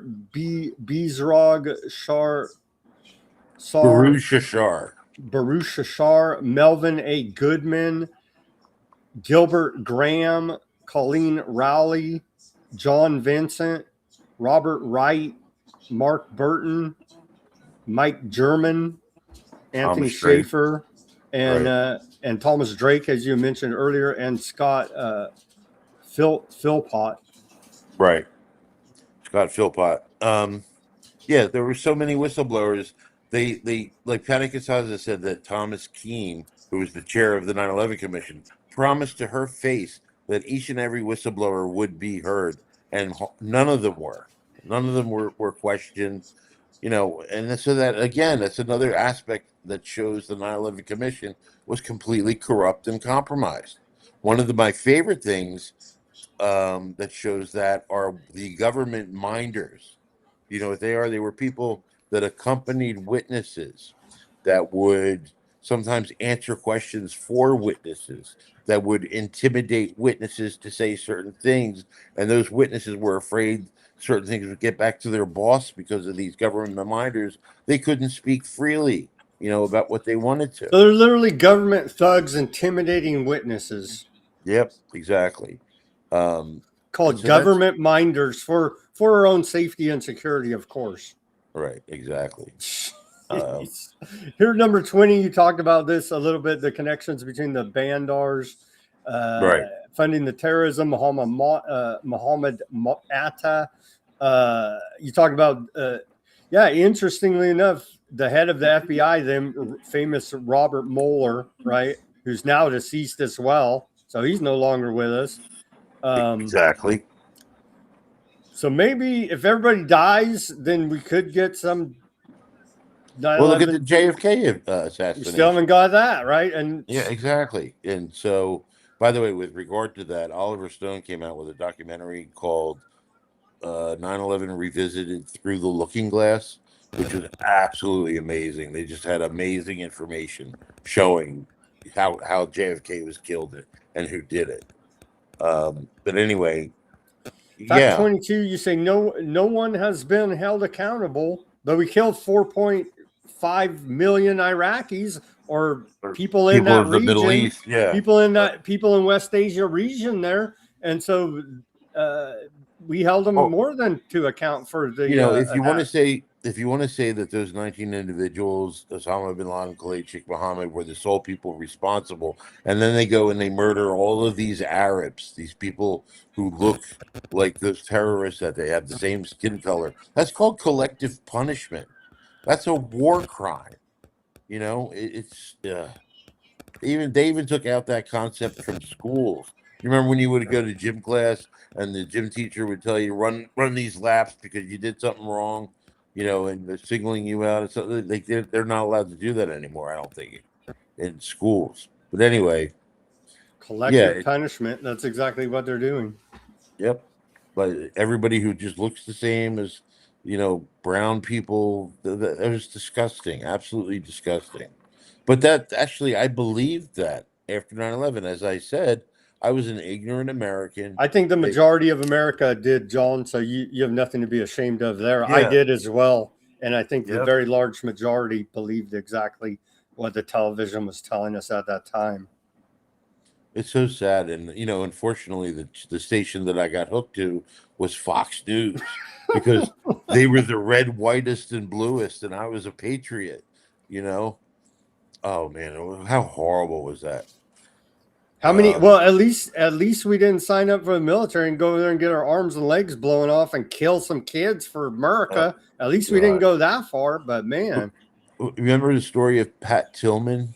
yep. They killed him. Friendly Fire killed him because he got wise to the scam in Afghanistan and was writing letters home to his father. And they said, this guy's a celebrity. If he comes out against this war, it could be very bad for us. We got to do something about old Pat Tillman, who was an NFL football player. Yeah, killed by Friendly Fire in Afghanistan, allegedly, right? Allegedly. Yep.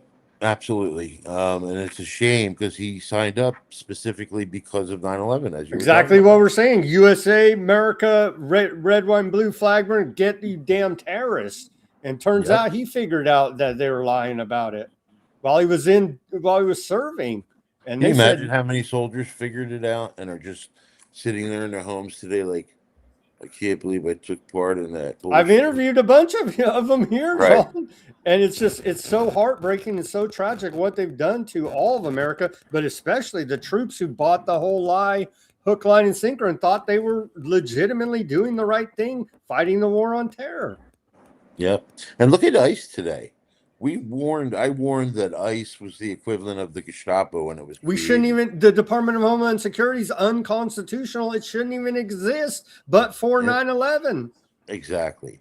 So that came about because of the 9/11 attacks. If people had problems with ICE, point out the fact that we were lied to about 9/11, and there's no justification for that organization at all. Just like the wars, there's no It shouldn't even justification. exist. Exactly.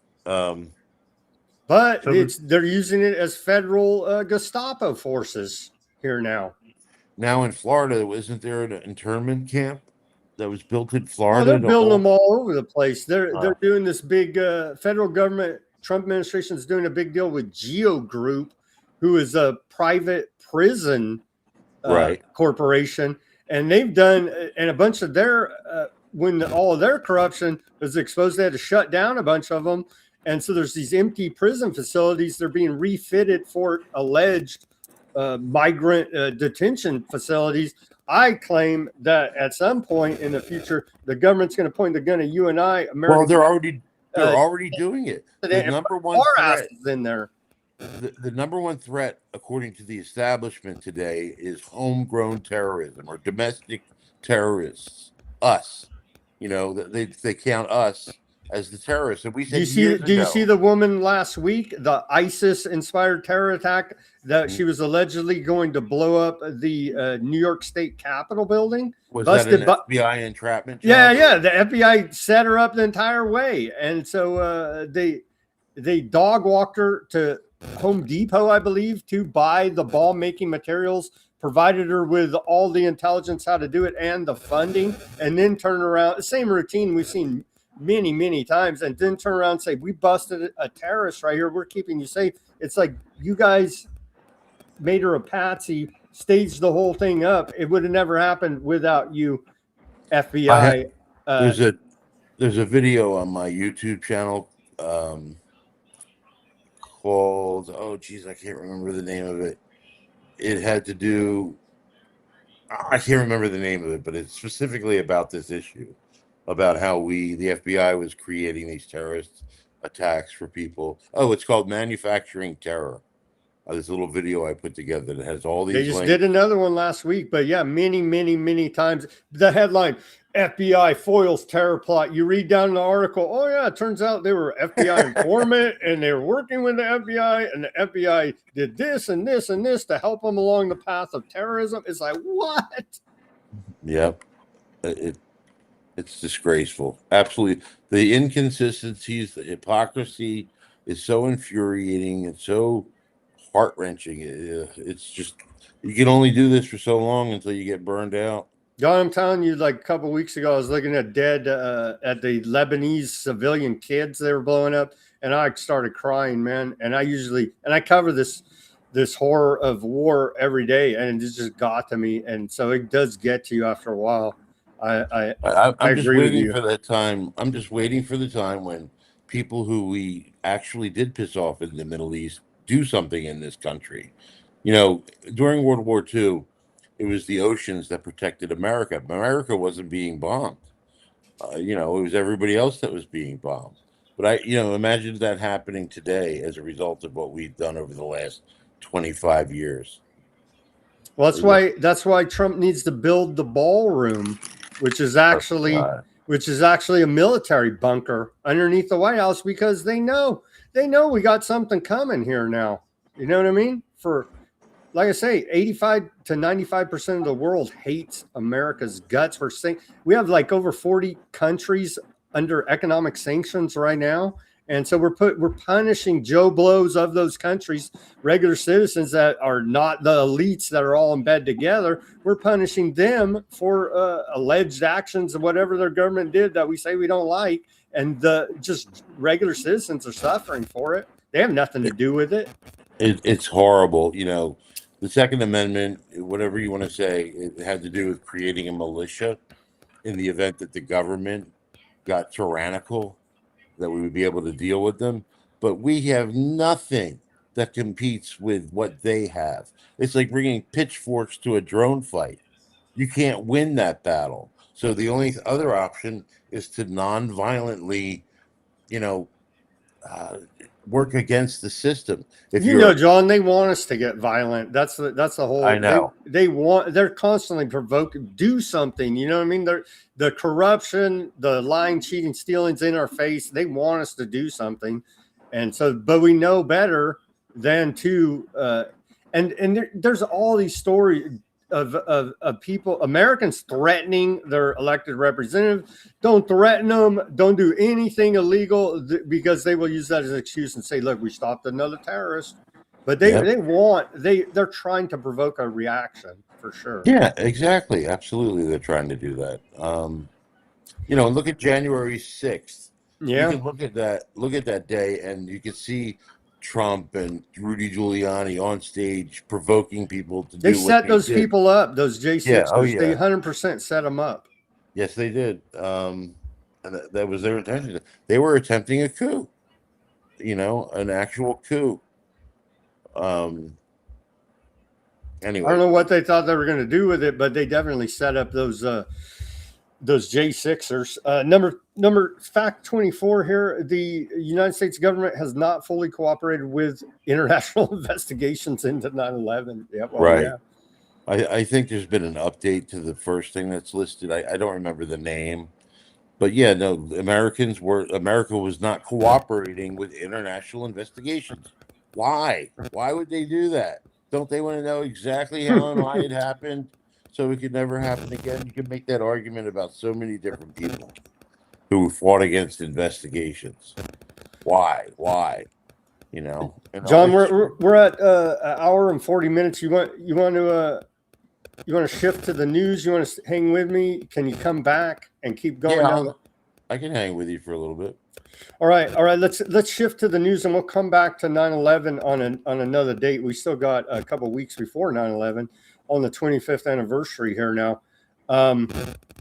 Okay, here's the news, John. Here's propaganda from the Department of War. We'll segue that way. The Department of War posted this today on the X. They say, for the enemies of the United States, their end will not be cinematic. It will be swift. And here's a cinematic, highly produced video from the Department of War, again posted earlier today.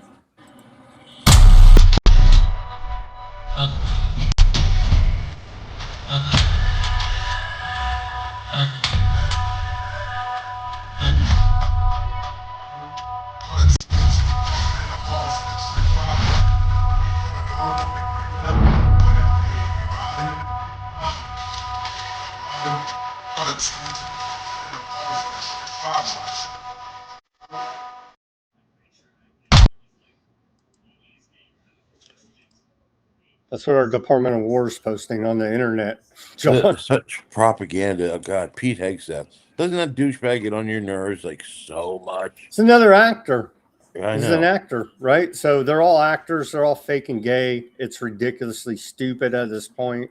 It's insulting to anybody following what's going on and that actually has any type of intelligence left. It's very insulting and just ridiculous. Yep. Iran war here now, day 179, and IRG spokesperson said earlier today that an agreement was reached between Oman and Iran on the share of each in the waters of the strait. So Oman and Iran are now saying they control the strait and they're working together. Technical talks will continue on a permanent navigation corridor, the future management of the strait, and related maritime security services. Iran inflicts unprecedented damage on CIA installations across West Asia. The report out of the Cradle, their site, who do they cite here? They cite NBC. They say Iran, quote, inflicted billions in unprecedented damage on U.S. intelligence facilities across the region throughout its many waves of retaliatory strikes launched in response to Iran or Washington's attacks on Tehran, reported by NBC News. And we continue to report about that. They blew up all our bases, or a lot of it. A lot of our bases there are no longer. I haven't seen news of that. I mean, it's very underreported. They in Bahrain, in Jordan, in all over the place, UAE, all the places where we had our military bases, intelligence unit set up. A lot of that has now been destroyed. NBC is reporting, and we continue to report here at Weaponized News about this. But it is very underreported. Quietly, they don't want to. They don't want to talk about that. How's Jared Kushner doing these days? Is he part of any billion-dollar deals that he wouldn't have been a part of? His brother bought the LA Lakers a couple weeks ago. They're constantly trying to work some kind of scam, scheme, fraud deals for sure. Jared Kushner sharing the Board of Peace, but the genocide there in Palestine continues. Iranian foreign minister warns U.S. against continued aggression, threatens reciprocal measures. Iranian Foreign Minister Kazem Gharibabadi has warned the United States that Tehran, quote, will reveal new capabilities if Washington persists in inflicting harm on Iran. They've been floating this idea that they have some type of new military capabilities. Some reports suggest it's some new shoulder-launched missiles from China. Who knows what it could be, but they keep floating that idea. They have more secret advanced weapons that America's not aware of. Stop messing around or we're going to hit you with those, Iran says. U.S. Treasury Secretary to Bahraini counterpart coordinate on sustained economic warfare against Iran. They put out the Treasury Department put this out there. So they're working with Bahrain. So essentially, John, with the economic warfare now, the sanctions against Iran launched this week. They're saying anybody that does business with Iran is going to be subject to the sanctions as well. China said, F you, we'll do whatever we want. And that's where we're at in this whole Operation Economic. I forget even what the stupid name they gave it was. But, It somewhat surprises me that Russia isn't getting involved, to protect Iran. Weren't they? There's allies? reports they're giving them weapons and intelligence. Okay. Well, But it's very quiet, not much hype around it.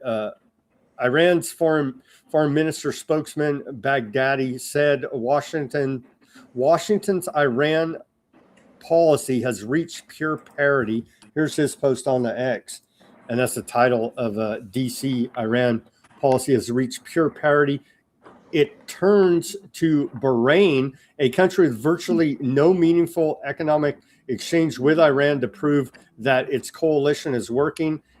It then stops Iranian sports and academic exchanges that had already been effectively dead for years. It is sanctioning the already sanctioned and calling the empty space a coalition. Man. Ghalibaf, the head of the parliamentary speaker of Iran, said this earlier today on the X. He says, "We welcome China's principled statement rejecting illegal sanctions against Iran. The Iran-Chinese comprehensive strategic partnership is rooted in mutual respect, win-win cooperation, and shared vision for a multipolar world. This relationship needs no one's permission." That's exactly the same language we see coming out of China as well. Multipolar world, win-win cooperation. China uses that same exact language, showing that Did they're you- on the. did Go you know ahead. that in 2005, both Russia and China got together to warn the world that the United States was attempting to take over the world? No. That was in 2005. So apparently we didn't listen, or we didn't hear about that. Here's one. Iran's armed forces spokesman, General Sheikh Archai, said hostile media outlets are placed in our military target bank. They're threatening to target the media here now. Iran says networks like BBC, Iran International, and Radio Farda are directly connected to Mossad, the CIA, and enemy intelligence agencies. They receive their directives and support from them. Iran's armed forces do not view these outlets as media. They are soldiers of the Zionists and America, and they are placed in our military target banks. Kind of hard to argue with them. I don't know about no violence here, though. We're not going to advocate any violence. We need to end these damn wars, even against the corrupt criminal media here. Once America figures out that if we all stand together, we can accomplish anything, then things will get done. Bibi Malay, Netanyahu, shadow president of America, he says, "I just doubt whether you can make an agreement with these savages," talking about Iran. "I tell you, you cannot make an agreement with them." So they're steadfast against any type of peace deal at all. And every time a peace deal, something's working between us and Iran, they carry out a big massacre. And this has been a continuing theme for the last 3 years here now. If there's peace negotiations with Hamas, with Hezbollah, with Iran, with whoever, oh yeah, we're tired of the killings. We're gonna go have some talks now. And they go they massacre the peace negotiators and do some big massacre. And it's like, oh, well, thanks a lot, our greatest ally. You guys just ruined any chance we had at peace talks, even because you just killed a bunch of people from the guys we're supposed to be having peace talks with. You're our greatest ally. It's just like incredible here. Let me get your take on this one, John. Trump sends Saudi nuclear deal to Congress, ties Pact to Israel normalization. President I Trump. think, go President ahead. Trump has sent a proposed civilian nuclear energy agreement with Saudi Arabia to Congress for approval, conditioning the pact on normalization with Israel, according to U.S. official who spoke with Reuters. That's a Reuters report. What do you make of this? Civilian nuke plants for energy production, allegedly, to Saudi Arabia. We give them the technology, but they have to normalize relationships with Israel. Is Well, part of the deal. that's the story they put forward, is that Israel and Saudi Arabia are bitter enemies. But what really happens is, behind the scene, they're constantly working together. They've been working together since the 90s. Israel and Saudi Arabia. That came, a lot of attention was brought to that when something happened. I don't remember what it was, but yeah, all that propaganda is bullshit.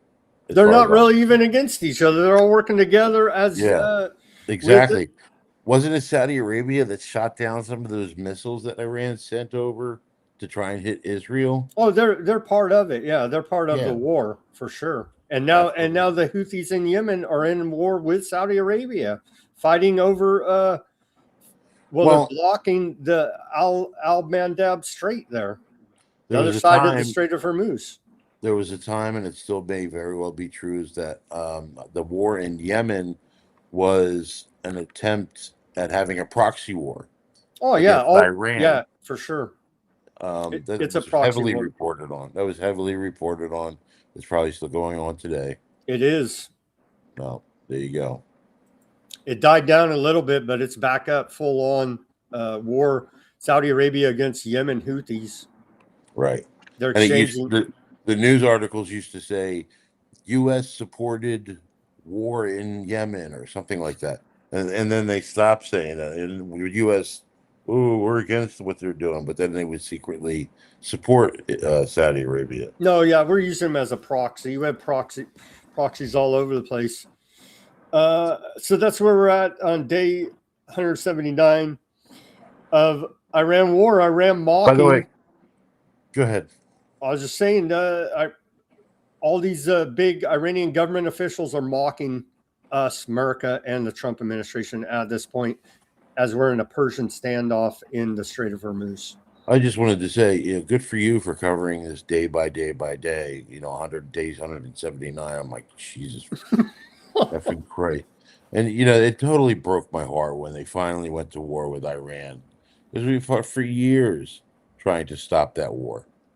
And And all cooked unfortunately, on just bullshit on Trump saying that, oh, yeah, we had to do it or they're going to nuke us. It's all bullshit. exactly, it's No all evidence bullshit. whatsoever has ever been provided that this No, was the and case. In I, fact, I have a link to somebody from the UN who said there's no evidence that they have. there's no What? evidence. Our own State Department said that. Our own intelligence community, Joe Kant, the head of counterterrorism, resigned in protest over it, for crying out loud. Now, Tulsi Gabbard has resigned. She didn't say it was over the Iran war, but a report came out yesterday, which we reported since the beginning of it, that yes, they said exactly what we've been saying.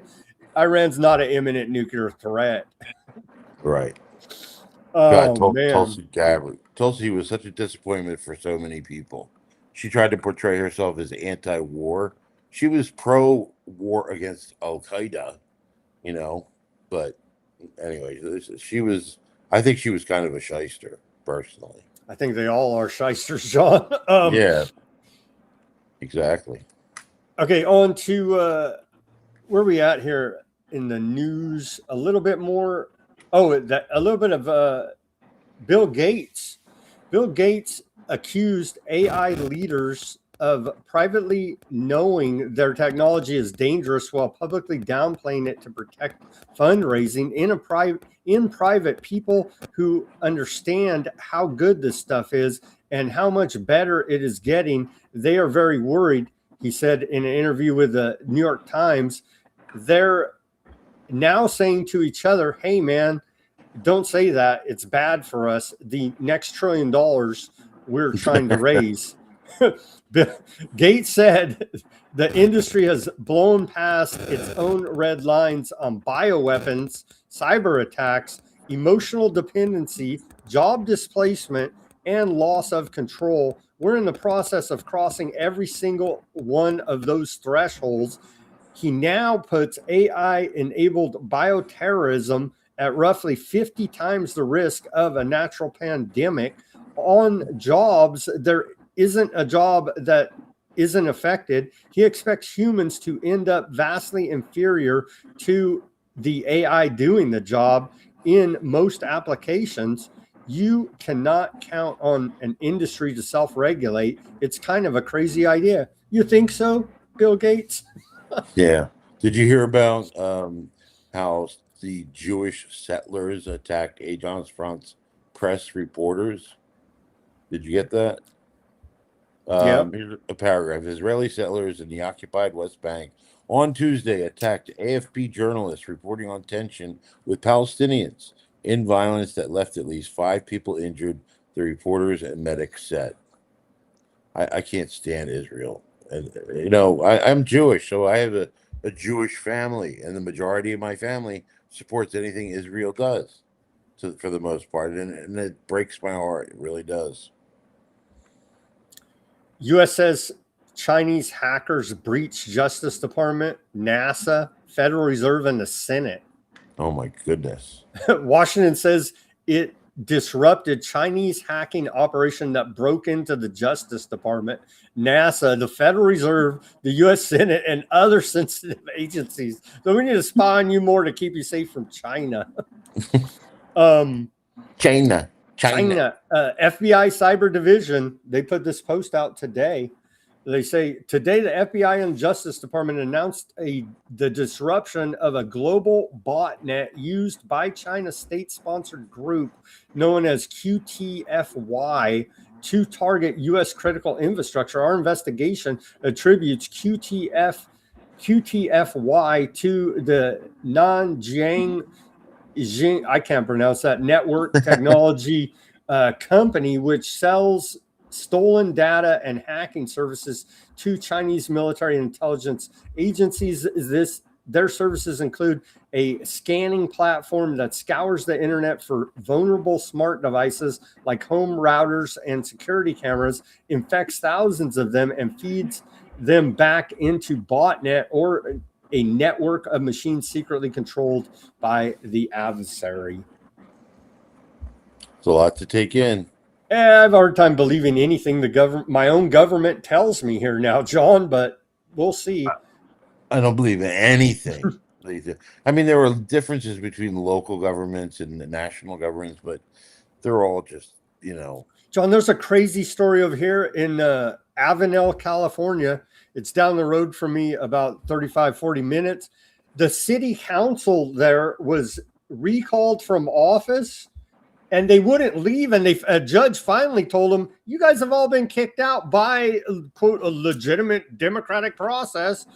But they're still sitting there saying, we rule you as city council. And it's like, no, 4 of them got recalled. And finally, yesterday, a judge ruled that you guys got to leave. The public fired your ass. You know what I mean? So it's just a level, even down to local government here now, it seems, is just so corrupt. Yeah, it's crazy. Like, you guys got recalled and they sit there in the city council seat and say, no, we're not leaving. And it's like, what? 3 Secret Service officials placed on leave amid misconduct allegations. They're saying that Secret Service is leaking details of policy intrigue from the Trump administration, we're told. You did hear about that story regarding Trump and the catering that he was box. He thought at the NATO summit in Turkey that Iran, he had actionable intelligence they were going to assassinate him. So he had to go ahead and hide in a catering box and take a different plane and actually leave a bunch of his administration hung out to dry if they were to actually attack the plane they thought he was on. Yep. He put everybody at risk that day and showed that he just doesn't give a fuck about anybody except himself. But he says you be loyal to him or he's coming after you. But who else was like that? I believe it was Hitler. It was very much like that, wasn't it? There's so many comparisons. But him being loyal to you, it's not a 2-way street. It's a 1-way street with him. Right. Who was it? Was it his wife that said he Hitler's speeches on his nightstand that he used to read? Was it? Yeah. I don't know. Okay. One Epstein reporting here now. Short clip. Two missing Epstein files contain major allegations against Trump discovered. We'll see how this plays out because they try to discredit it. They've been discrediting it on these reports in the Epstein files, saying, "Well, it was never investigated. Anybody could make any report," which is true. Which is why it needs to be investigated instead of ignored. Let's watch this short 2-minute and 30-second clip about that Trump's Epstein file connection. Supposed FBI files that were previously called missing were recently discovered on an online document sharing platform. Former MSNBC host Katie Phang said Saturday they contained allegations of sexual abuse committed by Donald Trump against a 13 to 15-year-old victim. In February, the Justice Department announced it was investigating claims that it had withheld a select trove of files related to Jeffrey Epstein. It described some of the files as duplicative of material already turned over, and that explanation has since come under scrutiny. A growing number of critics pointed to 37 pages of FBI handwritten notes from a 2019 interview with Jane Doe Ford, a South Carolina woman who accused Trump and Epstein of sexual and physical abuse beginning when she was 13 years old. The woman was interviewed 4 times by the FBI. While some details of her account have since been verified, her specific allegations against Trump remain unsubstantiated, and Trump is not being criminally investigated. That's how they keep it going. Maybe it's true, maybe it's not. We don't know because the authorities won't even investigate it. Right. Or release the documentation. And they're covering it up with redactions and holding on to a bunch of the Epstein I used files. to ask I used to ask people what qualifies as suspicious behavior. You know? And there's so many things they do that qualify. Telling you, At what point do you start questioning these people and trying to hold them accountable? John, it's looking like a big part of Iran war is because Trump's trying to distract and cover up Epstein files. That's, a lot of people say that. I believe it's part of it for sure. Okay, on to the economic section of the show here, John. Meta, Facebook, right? Meta settles social media addiction case in California and other states for $16.7 billion. They were ruled. Yeah, that's still a lot of money. $16.7 billion. Yeah. Meta settled with dozens of states in teen media addiction case. The case brought by a group of 29 states was seeking up to $1.4 trillion in penalties. In addition, the money given to the state, Meta will also be forced to impose daily usage limits and restrict nighttime usage by children who use Facebook and Instagram. And Meta will enhance measures to prevent children from accessing age-restricted content. Turning the screws there on Meta, it's just going to bring more censorship, I believe. Today, Trump, they did an executive order. Trump declared a national emergency today. We should be concerned when they start declaring national emergencies. President Trump declares a national emergency to secure America's bulk power system. As a bunch of stories out there threatening for nationwide blackouts. Here it is from the White House. Securing America's bulk power system. Today, Trump signed an executive order to protect the security, integrity, and reliability of bulk power system electrical equipment used in the United States, particularly from interface by foreign actors. They go through all the details how they claim they're going to go about doing that. But anytime they start saying national emergency, watch out. That means you're going to lose your rights. Yep. Imagine they could shut down the internet at any time and people would feel cut off and, they'd be relying on the television to tell them what's going on, which doesn't tell people what's going on. So. Private equity giant Brookfield Management has bought Yes, Communities for $10 billion, meaning the private equity firm now controls 300 mobile home parks across 23 states with more than 80,000 homes. Wow. The last remaining affordable housing in America is being bought up by private equity. That doesn't surprise me. Federal officials announced a recall of 29,628 pounds of raw beef imported from Argentina because it missed required U.S. import re-inspections, according to ZBS News. And then this last week, Trump was pumping up because, quote, affordability. People are noticing that, oh, yeah, ground beef is too expensive even now to eat a hamburger. And so Trump said, well, and they're blaming it on low cattle herd, all these different excuses, which in some part is probably one of the factors contributing to the increase in the cost of raw beef, but or ground beef. But they discount the inflation caused by this never-ending government spending. But anyway, Trump says he's going to supplement the market, import a bunch of foreign beef from Argentina. Turns out now they're suffering a recall. So it's just like everything they do is just it shows that they're just so bad and so wrong, and it's just everything they do turns to shit. A new AI model that's now the top of online usage charts with high performance at zero cost was created by China's ZAI and is known as ZHipu, according to Bloomberg. That's the one.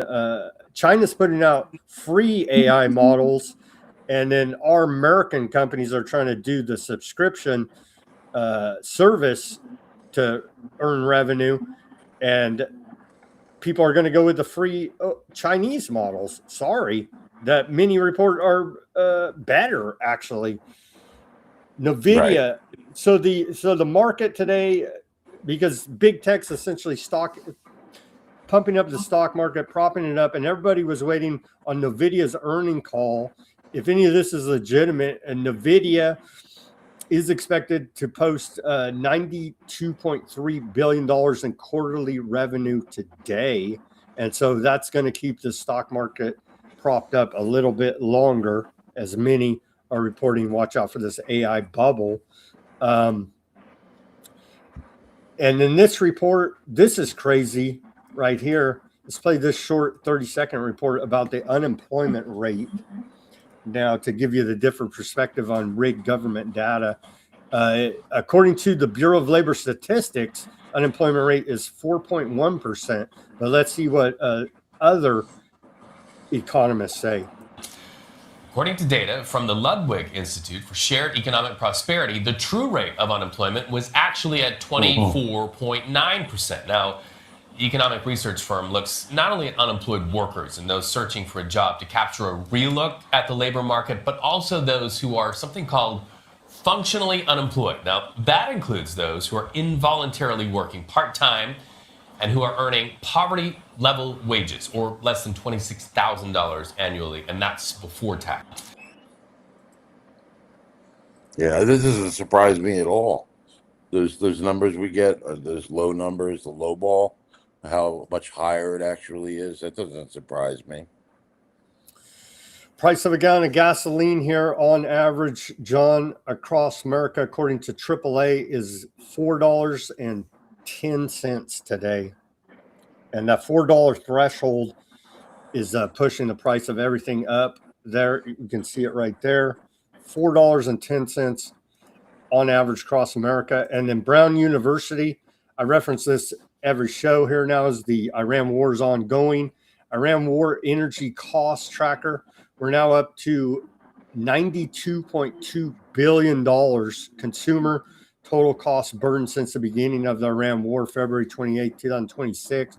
And then the per household cost burden is $703.48, and that's spread across both diesel and gasoline per household cost burden since the beginning of the Iran war. Go MAGA, go America. It's just completely America. Yeah, we need to bring back George Bush, America, right? Right. All right. He was a great president. Just listen to Ellen and Keith Olbermann. Yeah. Qatar's liquid natural gas exports collapsed 96%, erasing $24 billion in gas revenue for Qatar since the beginning of the Iran war. U.S. allies say the Strait of Hormuz remains mined, contradicting Trump's claims that the U.S. Navy had cleared it. Officials estimate some of Iran's 80 to 150 mines still remain, according to Bloomberg. Trump said it's free sailing through there. The Navy took all the mines out. Everything is hunky-dory. Not so much, it appears. Now, according to that report, maritime data shows declining vessels crossing the Strait of Hormuz and the Bab al-Mandab Strait. That's both the sides over there, with the Houthis manning one and America and Iran manning the other. Their data released by Maritime Tracker or Traffic indicates the vessels' traffic dropped across the key Asian maritime choke points. Crossing through the Strait of Hormuz fell to 5 confirmed transits today, or the past 24 hours, you could say, for accuracy purposes. So it's closed essentially. A little bit of traffic is going through there. Only 5 commodity vessels transited the Strait of Hormuz, well below the 10-day average. So it's essentially closed. So this is why gas prices are going up. That's what they say, but I believe it's just they're price gouging us here in America, because they say we don't even get gas from there. Right, exactly. Where does our gas come from? Not from there, allegedly, but they're gouging our prices because of it. And how much oil have we stolen from Venezuela since we stole a bunch of we stole their president, John.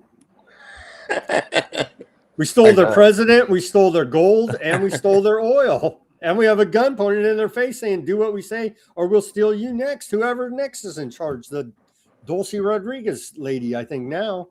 But what do you make of this report?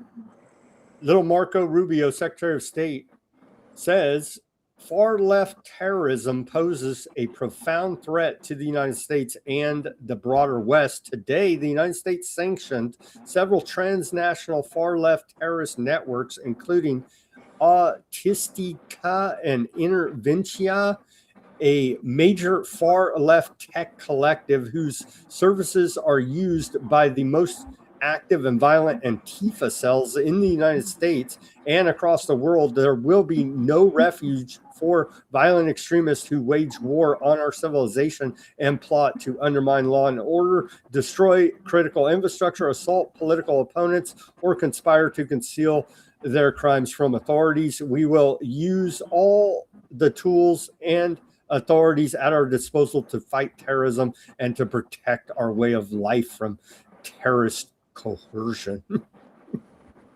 Right. You feel more safe? Absolutely.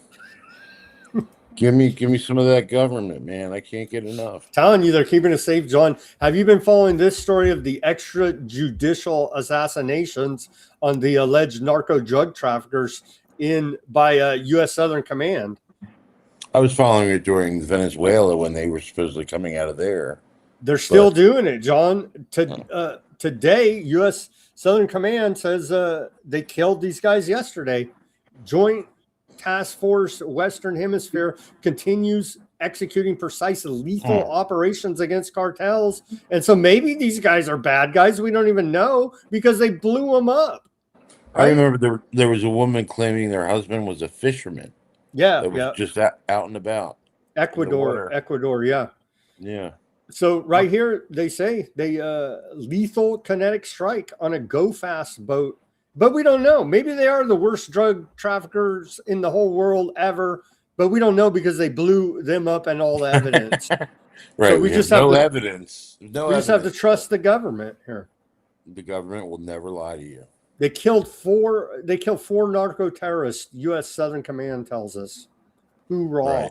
With no evidence. It's just take their word for it. Or maybe they'll drone us next. You know what I mean?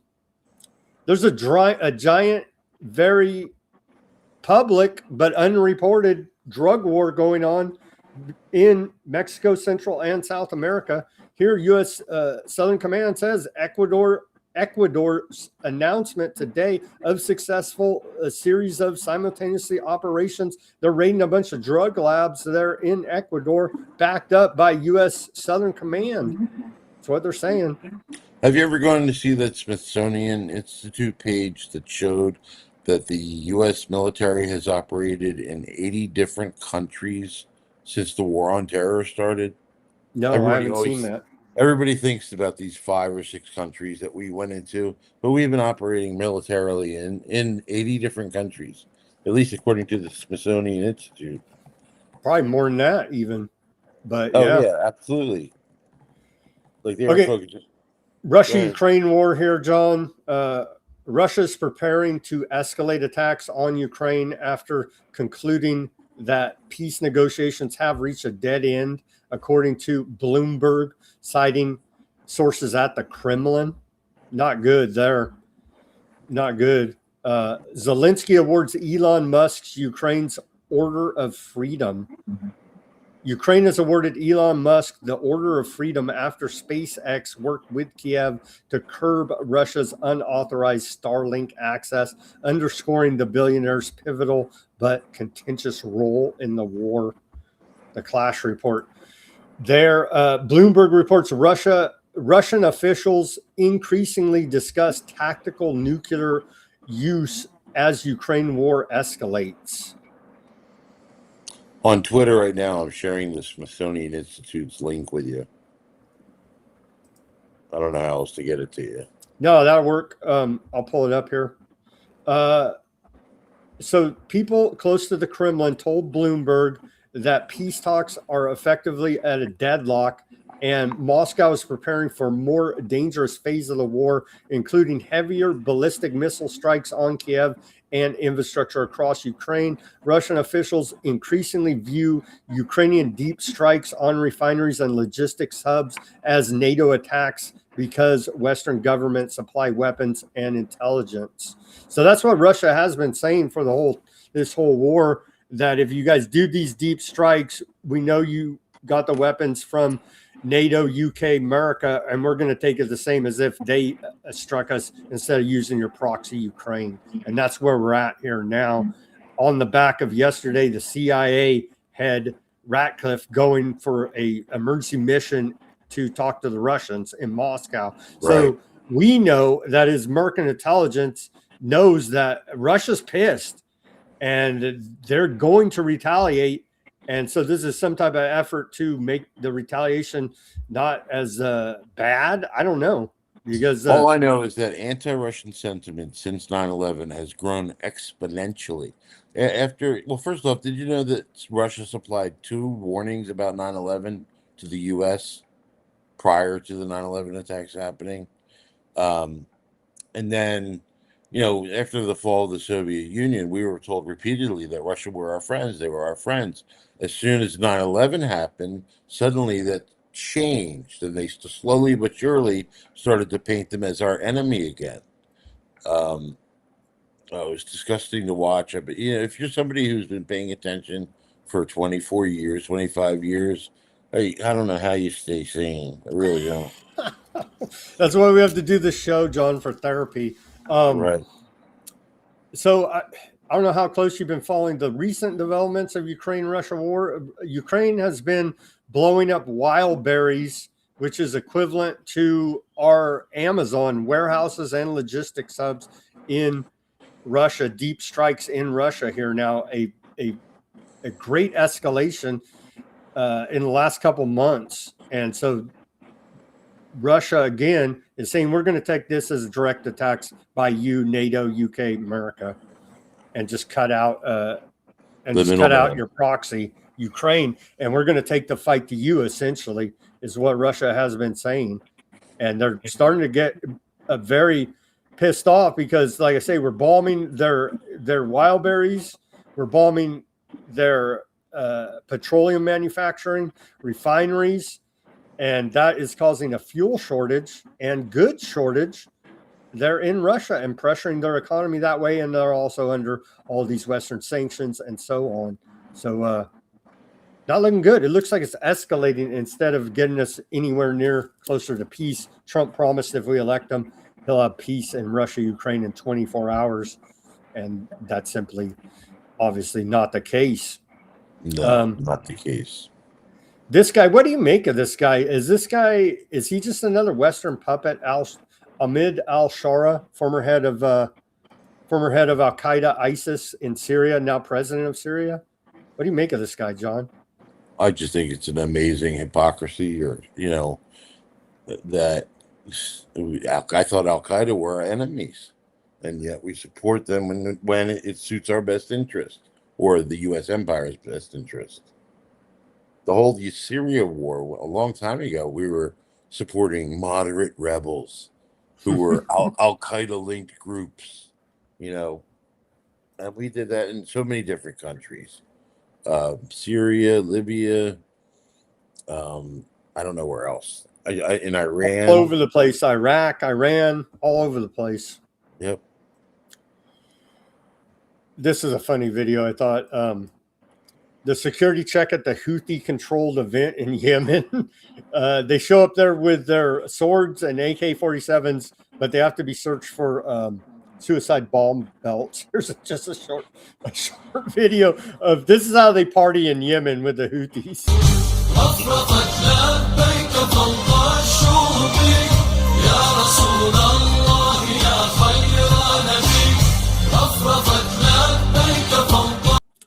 So you're good there to go with your AK and your dagger. Yeah.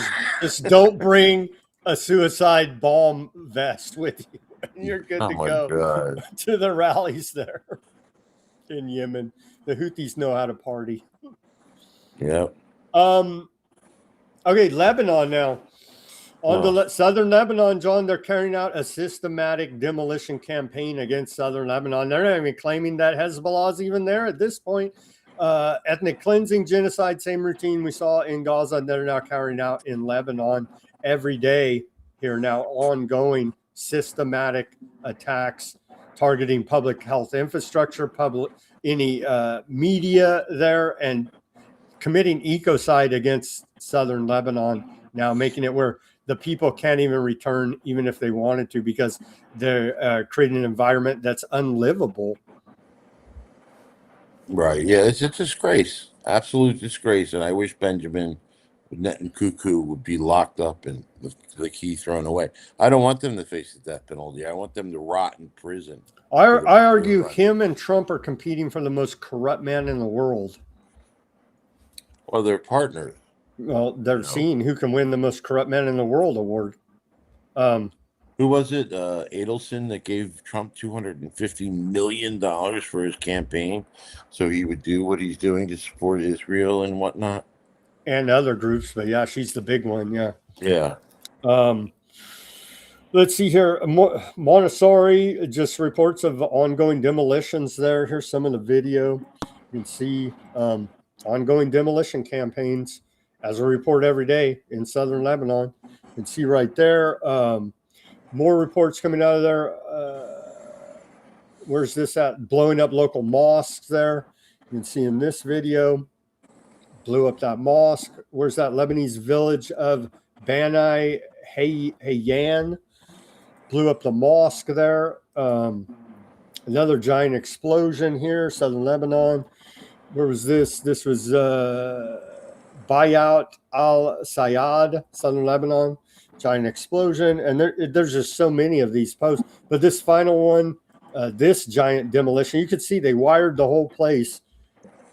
And they're carrying out giant demolition campaigns here. Tim,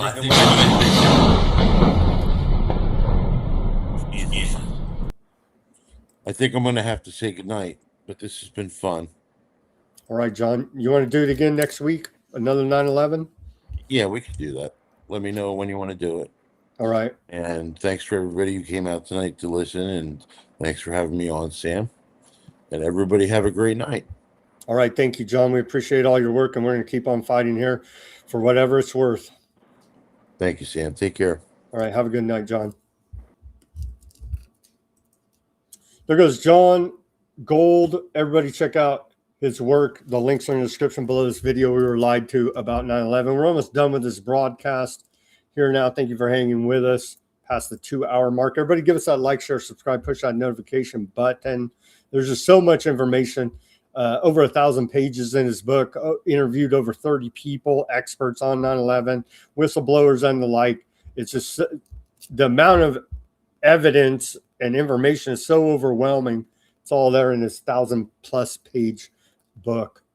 Okay, final reports here now on to Palestine. Here's the opposition there to Netanyahu. He says he has the same, there will be no two-state solution. So there's literally no difference. They're left, right, Republican, Democrat, whatever you want to call it, liberal, conservative. There's no difference. There's no difference. He says, I'm against the establishment of a Palestinian state.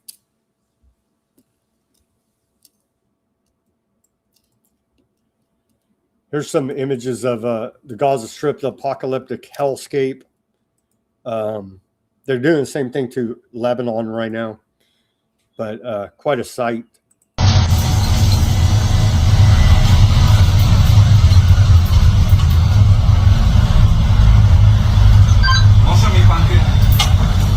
ורשה.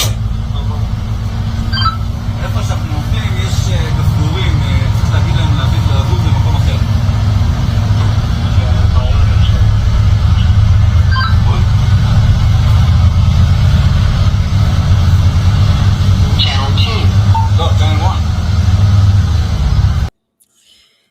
The level of destruction is hard to even fathom, but you can see right there, and that's just a little clip of it. Trump's Gaza board warns Hamas over kites as Aardvark land continues to strike. They're massacring Palestinians over children flying kites, as we continue to report here now. Since Hamas agreed to a second phase of the Board of Peace's peace plan on July 30th, Aardvark land has killed 89 Palestinians in Gaza. Aardvark land forces kill 6 Palestinians, shoot 5-year-old, and wound pregnant woman in Gaza. This is all in like the last 48 hours here. According to Gaza's Ministry of Health, 7 Palestinians were killed and 10 others wounded in attacks across the Gaza Strip in the past 24 hours. Since the so-called ceasefire agreement on October 11, 2025, the Gaza Ministry of Health now says, we got a 33 here, 1,303 Palestinians have been killed, with 4,336 wounded and 814 bodies recovered from the rubble. And then finally, last story of the night here, and Aardvark land court has acquitted ultra-Zionist settler Yana Shurbayer, a resident of the occupied West Bank settlement of Pudrul, of charges related to the assault of a Christian nun in Jerusalem's Old City. Reported on the time, and so he will suffer no consequences for this attack on the nun. Here, pushing her down, she hit her head on this on that concrete right there, bruised her up a little bit. Yeah, she had it coming, right, for being a Christian nun in the occupied West Bank there. He will face no repercussions whatsoever. All charges were dropped. Kicked her a little bit. It's fine. Again, Christian nun had it coming for being a Christian nun. And so we'll face no consequences for that violent attack. All right, latest headlines out of Iran International. Have they started kinetic action yet? there. No. USS Theodore Roosevelt to deploy to the Middle East for at least 7 months. Iranian spokesperson quotes Quran verse suggesting opponents are not united. Tanker hit by unknown projectile in Strait of Hormuz. U.S. watching allies for alignment amid defense pullback. Qatar Prime Minister to revive mediation in Tehran amid Iran-U.S. standoff over Strait of Hormuz. Headlines out of Al Jazeera here. Qatar Prime Minister to visit Tehran as Trump says U.S. not in a hurry over Iran talks. Gaza's Board of Peace failing to protect basic Palestinian rights. Head of umbrella aid group tells UN Security Council agency not planning on going anywhere. Funeral held for Palestinians killed in latest strikes. And tanker hit by unknown projectile catches fire in the Strait of Hormuz. Those are our latest headlines on day 179 of the Iran war. All right, let's head over to the channels and see if we have any viewers on the Odysee first. Shout out to Odysee, the chat over there. Shout out to Fat Bob, Huffman, Vol. It's a big club and we ain't in it, Vol says.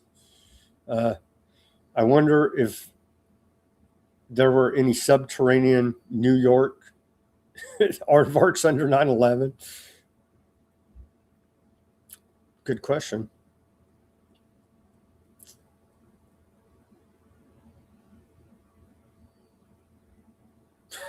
Fat Bob says vote dim, they'll sort it all out. I don't think I'll have internet until at least September 5th from August 31st. Effing moving. Well, thank you for letting us know there, Fat Bob. Thank you for letting us know. Fat Bob may be offline for about a week there as he's moving. Shout out to Pink Vegas.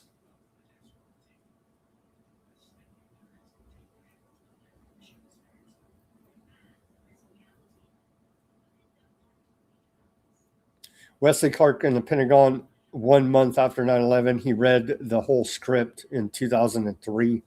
Indeed, Able Danger. Indeed, Test there. Stop noticing. It only got me in trouble, as Test says. Probably about the truth of the matter. Refusal of service for all government personnel. War on Terror is state of terror.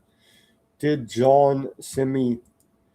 John sent me from the Smithsonian map that he was talking about a little bit earlier. This map shows where in the world the U.S. military is combating terrorism. Wow. There's quite a bit of terrorism to combat, isn't there now? We'll have to take a look at that's January 2019. Quite a bit of terrorism to combat. We'll have to take a look at that tomorrow.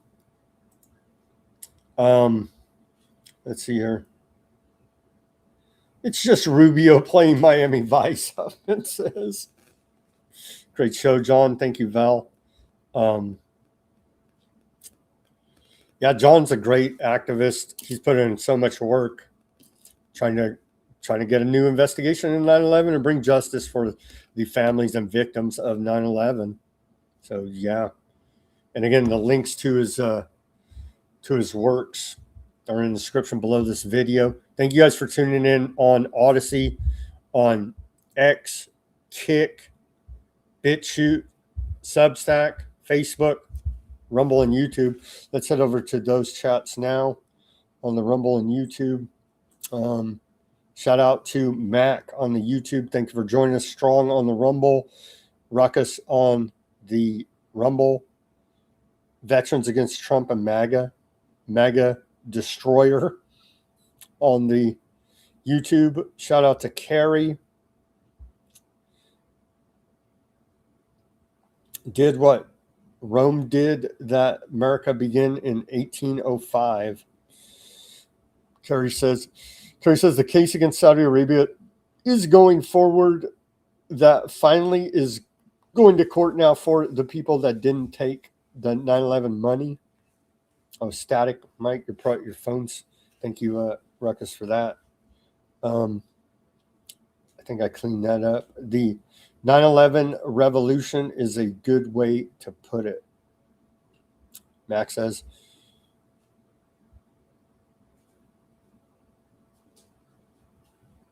Trevor. Shout out to Trevor on the YouTube. A B tuning in from Morocco. Shout out to you guys. A-Dub on the YouTube. Chris. Well, along comes investor Larry Silverstein. Yep. Fat.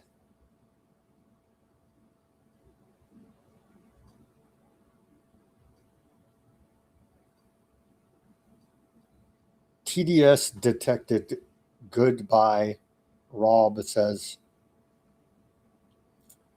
BS, this is propaganda, and the leftists are getting ready for midterms.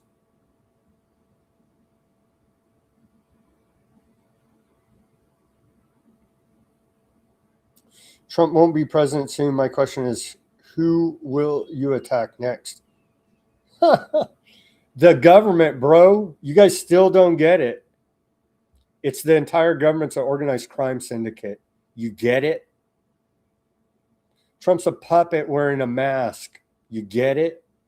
All right, friends, that's all I got for today. As always, everybody do your own research, peace, love, and freedom. Speak out and take action. Have a great rest of your Wednesday evening. We'll be back here on Thursday for more Weaponized News. Pray for peace. Have a great rest.